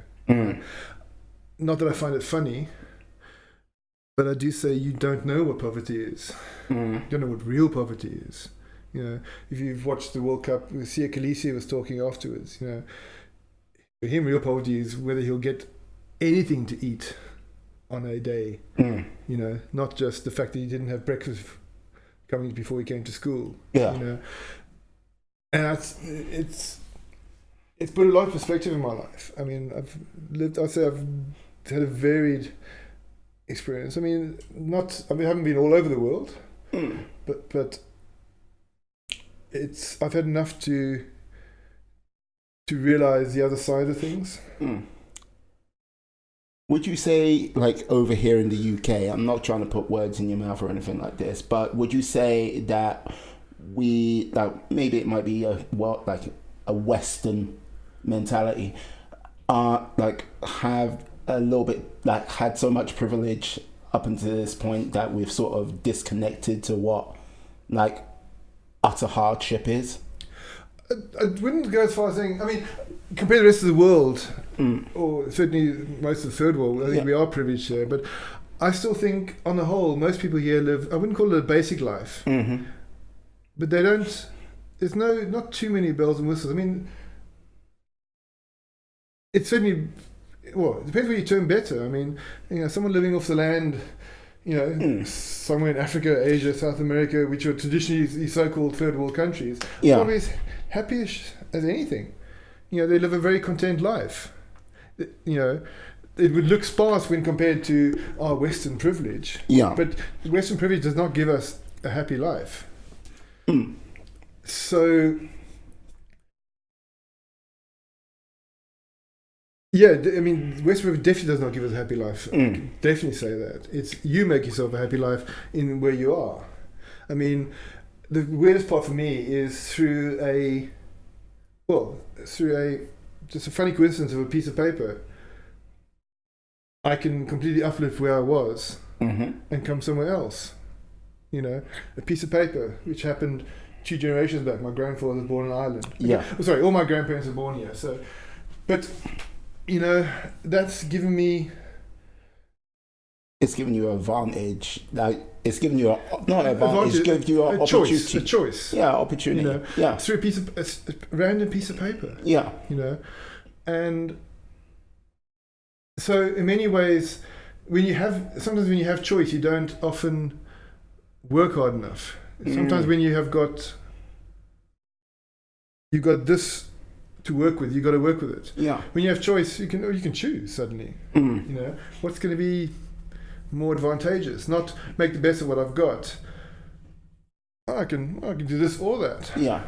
But like this is the thing, with choice comes opportunity, and like when we were talking earlier about like the Joshua Luis fight, like not on the mics, but when I mentioned that Luis had he had his opportunity to really bring his seat to the table in world boxing, but what he did instead of training real hard and like getting himself into the best shape of his life, and basically representing that ring by giving Joshua one hell of a fight and maybe knock him out again, he put on 20 pounds and then basically came in looking not like a professional boxer whatsoever. Front row forward. It was like, and he basically like squandered that opportunity, but it was his choice to do what he did. There is something that comes hand in hand with choice, though.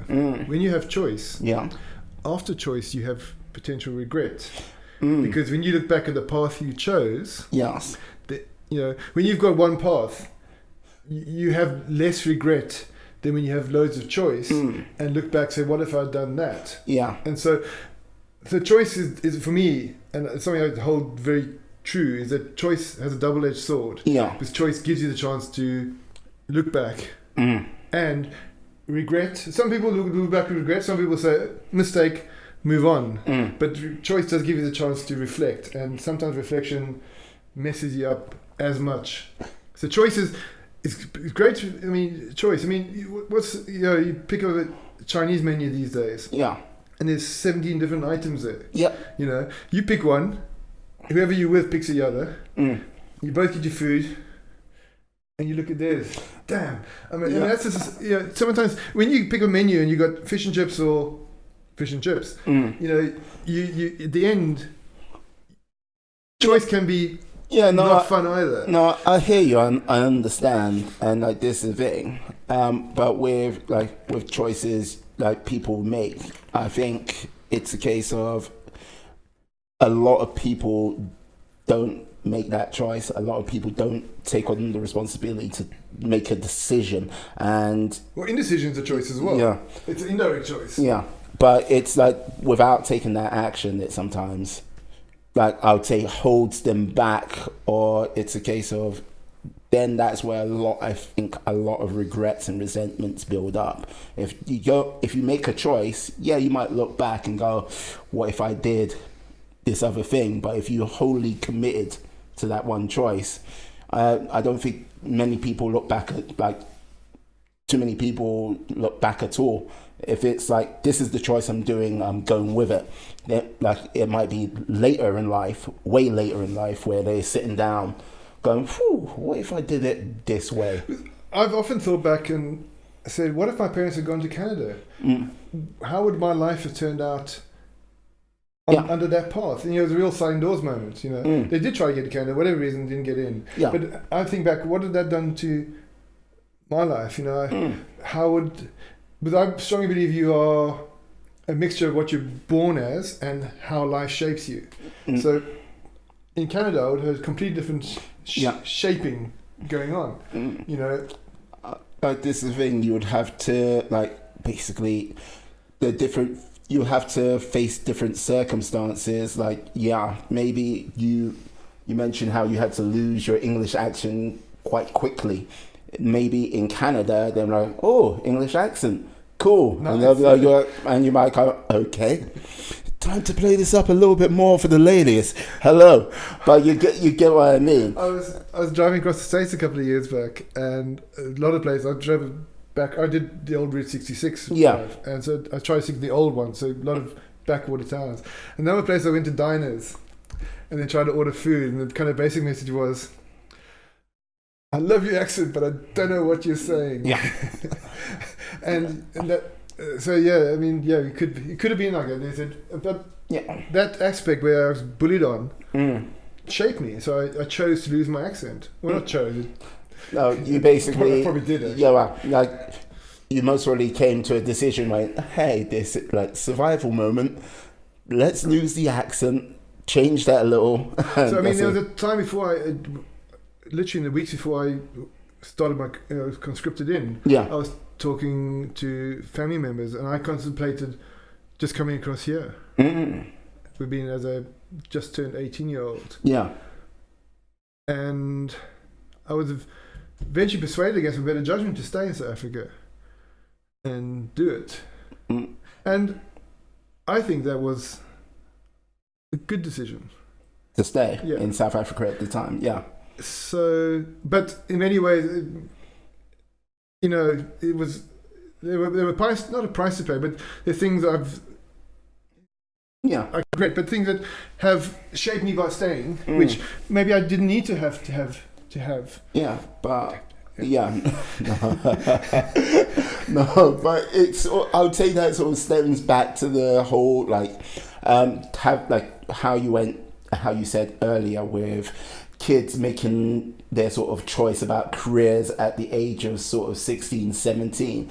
If you made that choice to come over to the UK at 18, just a year on, and you might have been, I didn't know you then, maybe a very young at 18 if you I would have been. I would. What would I have done? Yeah. So but staying, being a little bit patient, and then get building your confidence a little bit more.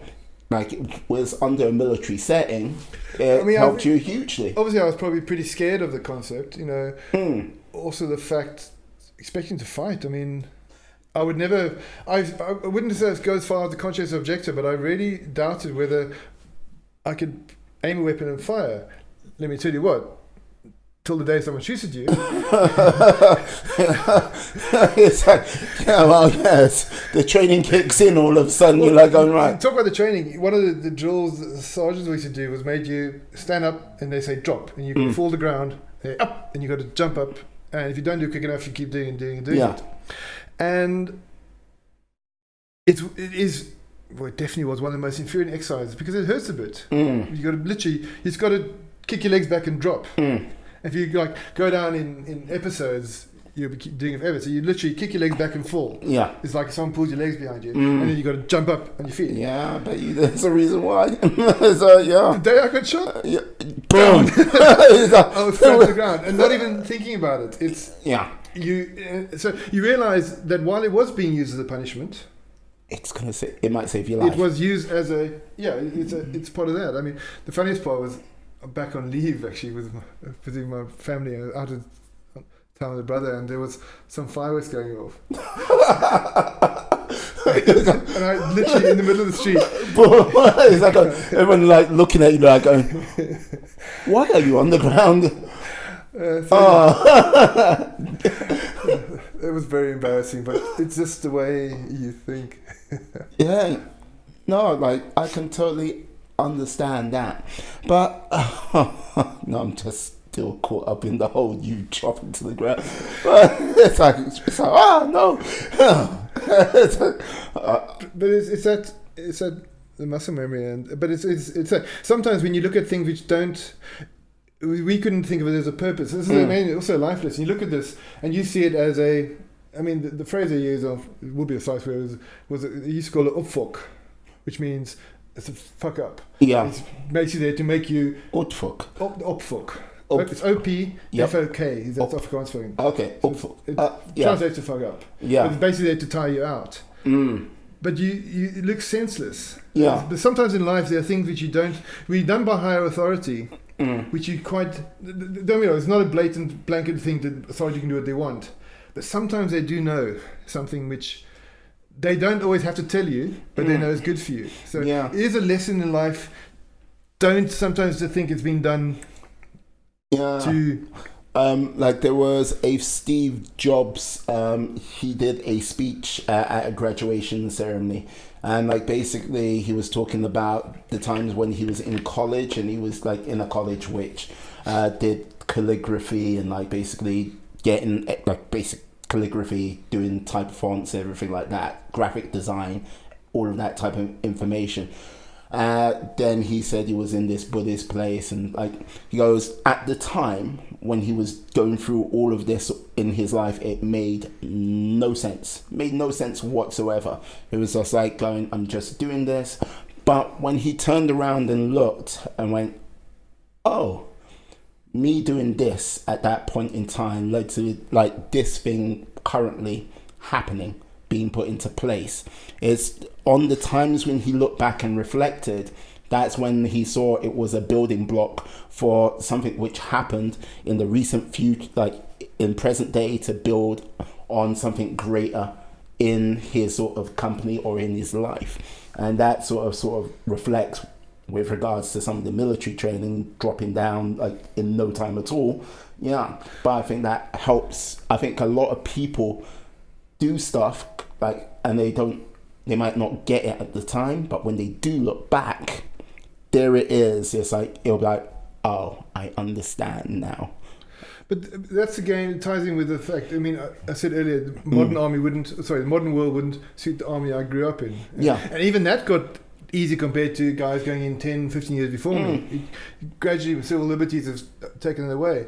But it does come, I was raised in a time where there was a healthy fear of authority. I mean, a healthy fear. We still got canings at school. Yeah. Young offenders would have got caning from the police. You know,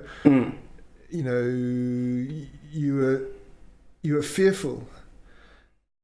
But the army progressed. I mean, everything we were taught and stuff was about respecting authority, and that was pretty much the Afrikaans way. So. And while I wish there was more respect for authority, they still need to have a certain amount of a kickback just to keep authority in check itself. And that's getting that balance for me. I still think that's what's gone wrong with most of the West. Civil liberties have contributed for me to just a lot of the indiscretions that go on. It's like, is it sort of like a case of like, yeah, you could like, people's actions in many respects don't have, like, if they are negative, don't really sort of bear a lot of consequences? Or I mean, crikey, if we didn't do our homework, you know, I mean, I remember, and this was really one of the days I got me in school, I was in assembly, I was standing next to another kid, and he wanted to talk to me, and he wouldn't stop talking. So the assembly was just about to start, and the headmaster saw what's going on, and he basically, the worst part about it, forget about anything else, the two of us had to go stand up in front of the whole assembly, looking back at everyone. And this is like 1,000 odd kids, and from there, and we also got cuts at afternoon at school. And for me, it was the thing, but I was just trying to tell him to stop talking to me because I was scared of what's going to happen. He just seemed to be oblivious to it, and it did happen. And well, the funny part in that was that afternoon I had a cricket match at school, and funny enough, also took 7 wickets that day as well. So my cricket master, he says, every time we have a match, you're getting cuts should be called canings. Yeah. You're getting cuts on that day because I'd come out, I was peeved, I'd bowl fast, and you know. Yeah. And but that's where for me, authority got it wrong that day for me. So what pissed me off was more because I was an outside party drawn in to someone else doing wrong. Yeah. And this is where, again, you got to be so. I want to see fear of authority, but authority needs to be able to be kept in check. Because I got wrongly accused that day. Yeah, you got caught up in the wake of someone else's actions, and like authority couldn't decide, differentiate. It acted like authority acted, and in many respects, to you unjustly, to your friend justly. Yeah. But authority didn't give a damn at that precise moment in time. With regards to balance, I honestly don't know how you can sort of do that without a lot of trial and error.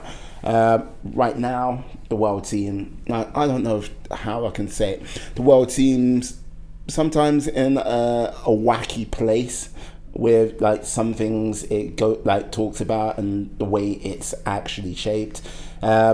Like where you can't say one thing without being sort of demonized, and then you say another thing and you're like lauded as a hero. It's like, and well, the classic thing again, drawing on what I'm experienced in South Africa. I mean, and it's a classic phrase being used often. One man's terrorist is another man's freedom fighter. Yeah, you know, it depends on your point of view. You know. Yeah, I said, going back to Nelson being released, one day he was a banned person, you couldn't remember his name, you couldn't even mention his name. Suddenly, you could read so much more about him, suddenly overnight. Yeah.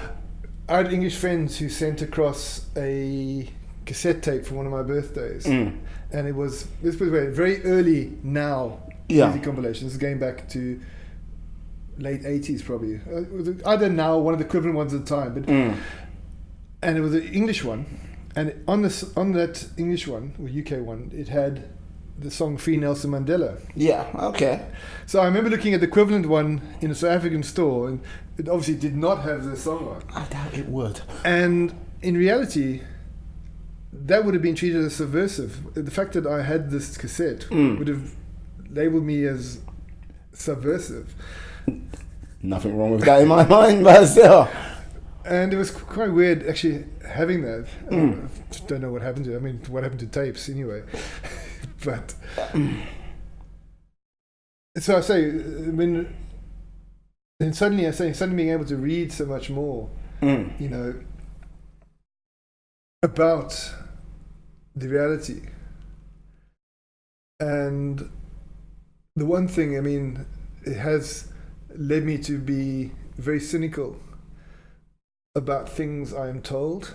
If you tell me one thing, unless I see it, I'm going to take it on face value. When I see something on BBC News, I will go and check on CNN. I'll go and check on. I mean, I might even go as far as even checking something like Al Jazeera, just to make sure I get the full picture, balanced views. Yeah, because while I still today fear authority, because that's the way I was raised.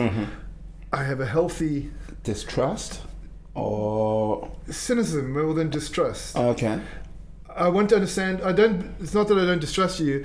I'm not sure about your kind of maybe motivation sometimes. About what you're saying and why you're doing it. Yeah. I mean, and it's sometimes funny and surprising how easily we are all duped. We just had the Cyber Monday deals. And I have bought a few things on Amazon, I'm not going to lie. But I buy things... All year round. No, I buy things which I've been monitoring. Yeah. Because you often see before Black Friday or Cyber Monday deal, they put the price up a bit and then drop it down to pretty much what it was the week before. Yeah. So I pretty much, if I know I'm going to buy something, I'm watching it for 2 months or so, before I buy it. Yeah. Because I want to, cynicism, was 300, now down to 150. It was 170 about 2 weeks ago. Yeah. So I'm saving 20. It's still a saving. I'll take the 20 quid, but don't give me the bullshit that it's half price type thing.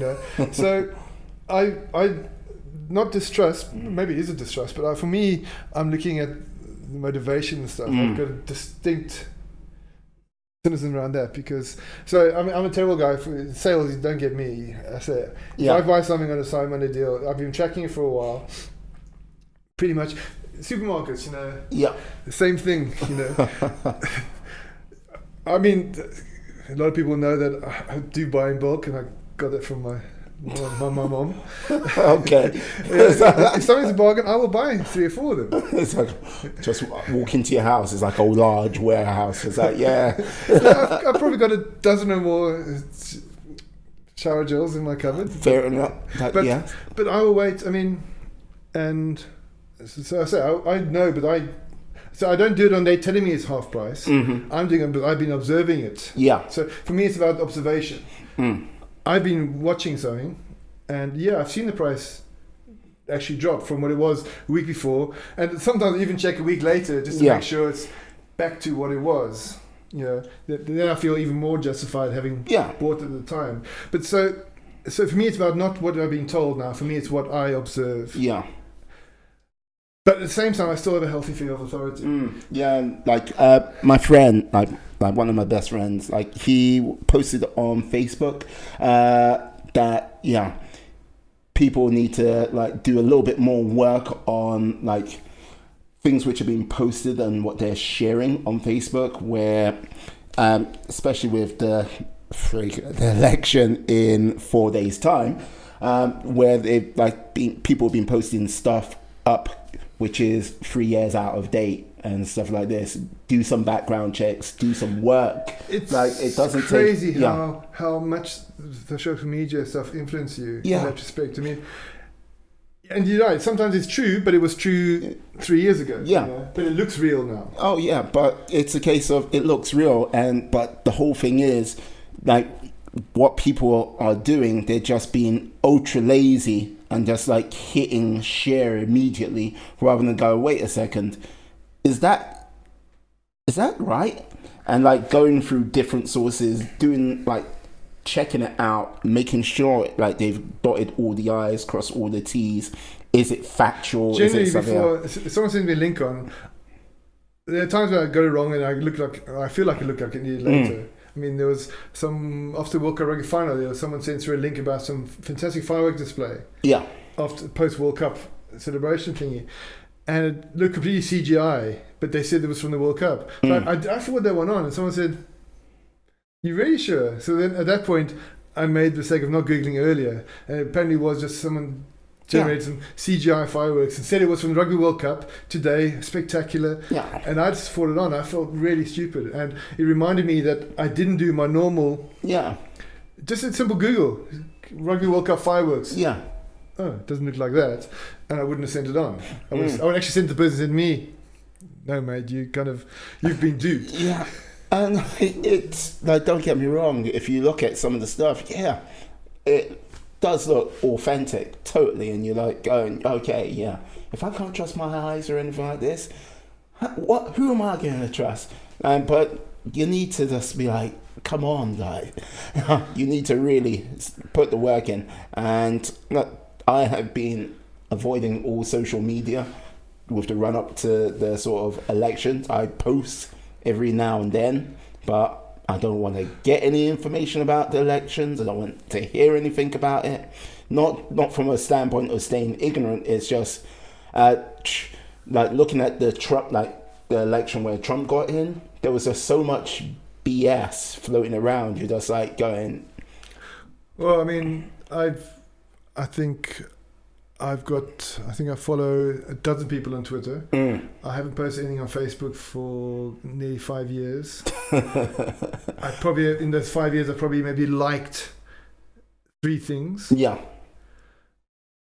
I mean, as bad as it sounds, I do log on about a month or so after my birthday and still see the same 25 people say, happy birthday, Lance. And normally when someone says, you then got a like or put a heart against everyone who says, thank you for your birthday, thank you for the birthday wishes. Yeah. And I haven't, I mean, the first couple of years I would have liked to say thank you to everyone who wished me a birthday. Yeah. And so the same 25 or so people, might even stop now if they hear this, but Oh no. send me happy birthday, and I never like it, but every year they do the same. For me, those are hollow. Everyone who I say, I don't wish people happy birthday on Facebook. At worst, I will message them directly, Yeah. but at best, I prefer to call them because that generic, oh, it's his birthday, click a button, it actually generates a message for you. LinkedIn, Oh yeah. you get the anniversary thing. And I've actually gone in and looked, and you can choose between 4 different wordings. Yep. And so it's not even hard. It's not even something you type in yourself. It's something you select from my list. No. Yeah. And so, if I want to wish someone happy birthday, I will either prefer to call them. Yes. And it's not. I mean, I'm talking. Potentially 15, 20 people who I really want to wish happy birthday to. Otherwise, it's the we spoke earlier, the 5,000 friends. Yeah. The only problem is Facebook doesn't at least help you. Some people you meet and get to know quite well, but you don't know what their birthday is unless you can Facebook. Yeah. So I will be straight up this meeting. I will be in your birthday in my calendar Yeah. because I know you're September-ish, I think. I am September-ish. So Canada mentioned that once. So, but I'm saying for me, I'm not. I don't want to rely on I'm going to use a calendar reminder, but it's still things I've chosen. There are people on Facebook who haven't. I mean, there are people on Facebook who are actually friends with who I actually haven't met in person. In a way, I might have spoken to them on. Especially it tends to happen with work colleagues more than in different offices. But for me, it's about the number of people give a personal greeting on the day rather than a meaningless click this, send this, happy birthday XYZ. Yeah. On Facebook. No, I understand. When you're talking about social media, you meant Facebook, I would say LinkedIn definitely for sure has that sort of impersonal touch because if I've messaged anyone on LinkedIn, I generally put in a message I write myself rather than sort of just click. Congratulations on your work anniversary. I think is the most common one. Click. And which doesn't really sort of have the same personal touch, and you're just going, some people hardly respond to when they just see that. But if when I've put in a little personal message going, congratulations on your new work anniversary, wish you luck, and then yada yada yada yada, you'll get people who will generally respond to that because they actually see it's a personal message rather than click. So social media, not that I'm still on them. The thing is, I mean, I've got very close to deleting my Facebook account. There are still people who I communicate on Facebook Messenger. They have now recently separated the two as two different almost sets of contacts. There's a shared, obviously as soon as you add it on Facebook Messenger, see you add on Facebook, you're a friend on Messenger, but you can be Messenger friends, but not Facebook friends. So I'm getting closer to deleting a Facebook account. Very close. Now, you know what? I hear a number of people saying that it's I'm close to deleting my Facebook account. I'm really close. I really am close. 6 months later, it's all about. I literally have, in January, it would be 5 years since my last post. But you know what? You're doing incredible. Sorry, I haven't got it installed on my phone. If I do go into Facebook, I go to the website. The app's not on my phone. There you go. That is a real one. But that 5 years, you're doing well. It's For me, it's been 5 years today since I got over my Candy Crush addiction. But yeah. But yeah, it's cool. How long have we been talking for? It feels... We have been talking for, looks like about an hour and 50 minutes. So we've beaten the one you did with Carolyn then. Well, without even manufacturing the last 2 minutes of it. Hey, you are topping the longest person I've spoken to on this podcast so far, seeing as it's been Carolyn, George, Will, yourself. The longest one prior to this was Will, around about an hour and 34 minutes. Okay. Yeah, Was there anything missing that you wanted to ask? I mean, we obviously have talked a lot socially. Anything that you wanted to reiterate while we're here?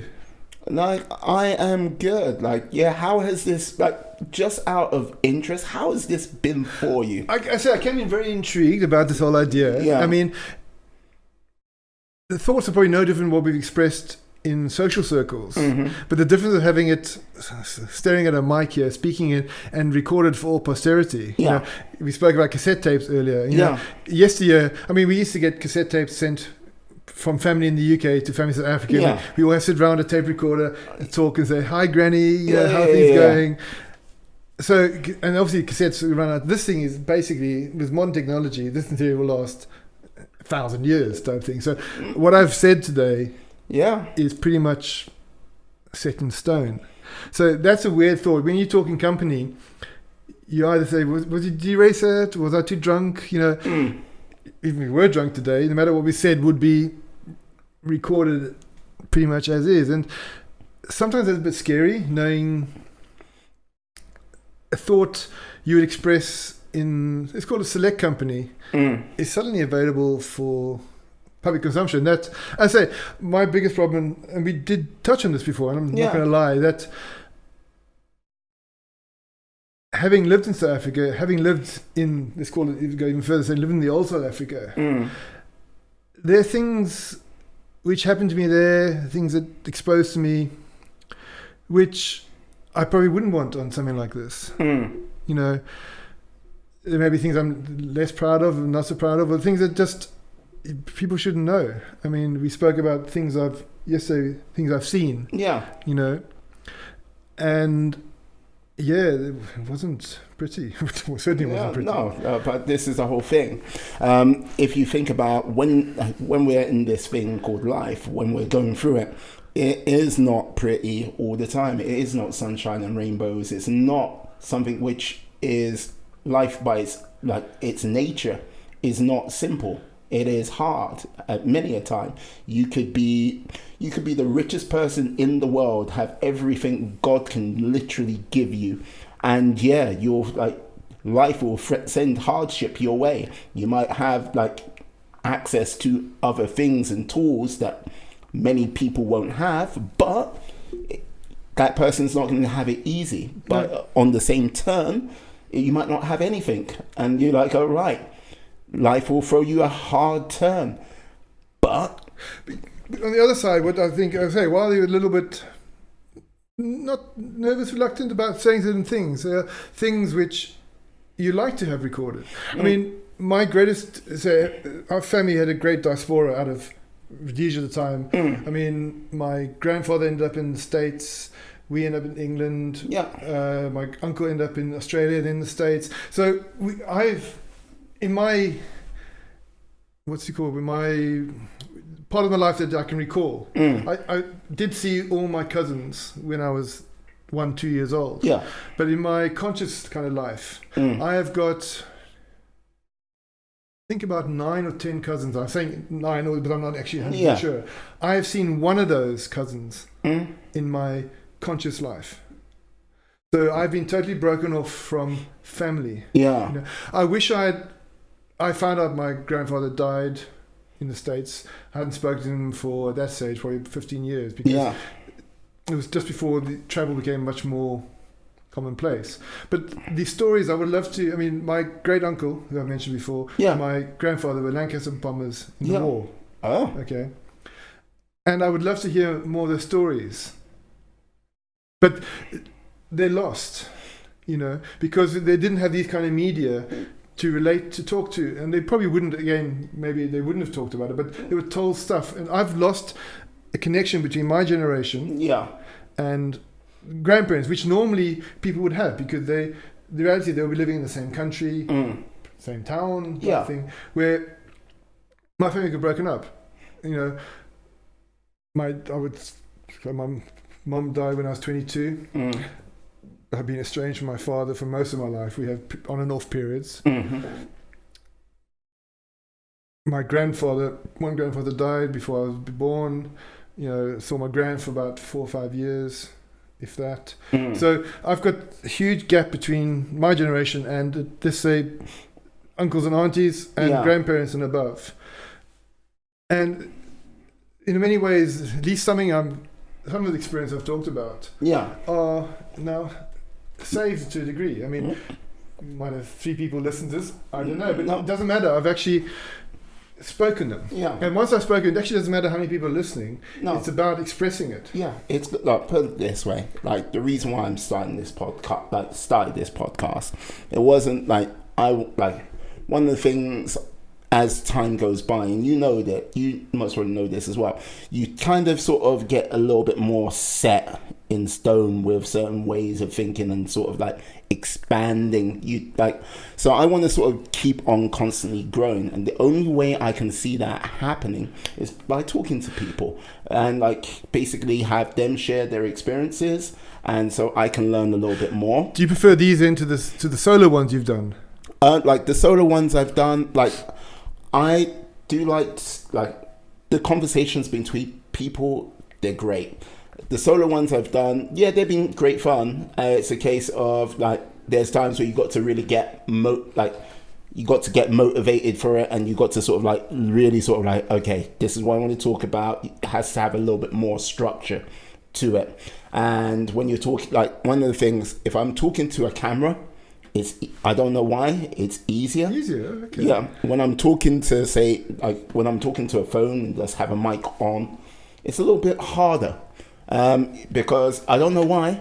For me, it just doesn't flow the same way. But why I do these for the foreseeable future. You might be number, I think you're number 11, episode 11, but to God knows how many more I will do. I'm not going to stop until they stop. Either technology stops or I drop. But I hope to do thousands of these. Well, I'm going to say at some point I'm going to reverse the tables maybe on you. Hey, if you launch a podcast, by all means, I will be. No, I'll come to you. I'm going to get you to talk in the same way. Okay, yeah. But the funny part is we've got a Caucasian African talking to an African who's born in a Caucasian country, which is the weirdest thing out. Well, hey, what can I say? Yes. When I started this, that did cross my mind. But regardless, it's happening right now. It's a classic. It's a funny one. I love it. Yeah, but this is the thing. It's an opportunity to get you to get to know you a little bit better, and hey, hopefully it's giving you an opportunity, get your boys to listen to some of it. They might have a little bit more of a perspective with your boy. I'll definitely point their way, because I say, I mean it's going to be roughly 2 hours. I mean, as you said, we both led foolish, eventful lives, and it's just minuscule what we discussed through the last 2 hours. And that's the thing, there's so much more that you could talk about. Oh, and this is the thing. Yeah, there isn't so much more to talk about. And this is today, I might get you again. Today has just been a case of a conversation right now, just, touching on pieces here and there. I'm sure there'll be things we can deep dive on in the future. And but right now it's been good. I don't know. I've enjoyed this. I don't know if you have. I came in intrigued, came in a little bit nervous, and also interested in it, and it's been fun. I mean, I'm going to hate to hear myself back because you never know it's the same hearing yourself back. Yes. But it's been an interesting exercise, and I'm not going to say I'm going to start my own blog because but I even going back to work, saying people know me at work. Don't ask me to document something. Yeah. Talk to me. Yeah. You want to document what I say? Happy days. Yeah. But don't expect me to document stuff. I'll talk. Yeah. Till the cows come home. I'm quite happy. So that does time, but I don't think I would ever do this just as if you've spoken talking into a mic by yourself. That must take something to do as well. You must certainly be in the right kind of like it's a state case. For that. It's a case of like much of the sort of subject matter. It has like I have a planner or I'm in that sort of that mindset at the time. So it's can be difficult. Like if there's sort of anything what sort of distracts from that mindset can throw me off completely, because I had to do much of that stuff early in the morning while like I get into work a little bit earlier while it's quiet, do a quick recording, because one of the things I can't do it here early in the morning, and by the time it's the weekend other stuff is going on, just trying to bring everything together right now, bit by bit, plans, talking to people and everything like this, getting that side of things. Yeah. I'm also impressed how accessible this gear is. I mean, even 10 years ago, you wouldn't be able to do this sitting in your studio / spare bedroom. No. And like, this is the thing. It's scary, actually. I mean, I was looking at the software on there, and it's watching those bars go up and down. Yeah, no, it has a hypnotic effect. But but with the sort of setup, it does not take much. Look, put it this way: if I didn't have a desktop PC, had a laptop, like webcam, I might have a webcam, but that would be there, just a couple mics, a little bit of software, boom. And if I was more mobile, like I'd have just like bought, like say, like one of the things which I'm looking to get for 2020 is there's a thing called a Podcaster Pro. It's it's a standalone thing, like where you can put in mics into it and you can just record and just so it's just ultra portable. Video and sound, or just sound? Just sound. Okay. But like there's a thing, I can just simply take a camera along. I've got a phone, can record it that way. So there is many sort of options you can do. Like doing it, like I'm using Adobe software. If I didn't have Adobe software, if I didn't have the cash for that, there's a program called Audacity, I think, where it's completely free, where you can just record onto that. Let's be honest, just having a phone can record onto that, and then basically just going on to, I use Simplecast as my hosting, but there are a number of different places where you can host your podcast, get up, and you're away. It is very, very simple for people to do that these days. And I would say with podcasting, giving up people the opportunity to talk more. And I think that's one of the main problems with the world today. People just don't talk or listen to each other. It just gives that out there. So I think that's this is going to be a very exciting journey for myself to do. And I've got lots of talking to a lot of different people to do over the course of time. As you say, this could go out to 3 people. I don't really care. It's not. It's about saying it yourself. It doesn't matter. Once you say it out loud, in a way, you have instantiated it. You've made it real. Yeah. You've acknowledged, be it something you've done well, something you've done bad, something just every day. You've acknowledged it, and acknowledging yourself counts more than whether or not someone is interested or not. Yeah. It's for you to take it outside from here and verbalize it, even to one person, even to yourself. If you're genuinely honest to yourself, that's the first step. Yeah, I agree. And this is the thing. One of my goals, I would say, for 2020 if like get 50 podcasts up like by summer, that'd be great. If most of them are with other people, better still. But yeah, but it's gonna be a long one. Excellent. Yes. Okay. Good luck with that. Yeah, thank you very much. You know what? I think this is a good natural time to sort of end this. Like, Lance, thank you very much for doing this. It's been a pleasure and honor, sir. I don't think it's going to be wise to say social medias to any of you, trying to sort of wait for the disparaging thoughts of like Facebook and all of that. So what I'll simply say is, yeah, by all Every means. person has their own decision. Absolutely. But yeah, I'm sure I'll get you on this again. Maybe talk a little bit more sporty, maybe, who knows, like, and go with that. We'll do when we've done the triple then. Yeah, well, yes, yeah, absolutely. When you do the triple, like, I think that'll be a podcast a long way off. It's like going, yes, 2030. Tottenham's finally done it. I'm going back on. Yeah, bring on the triple.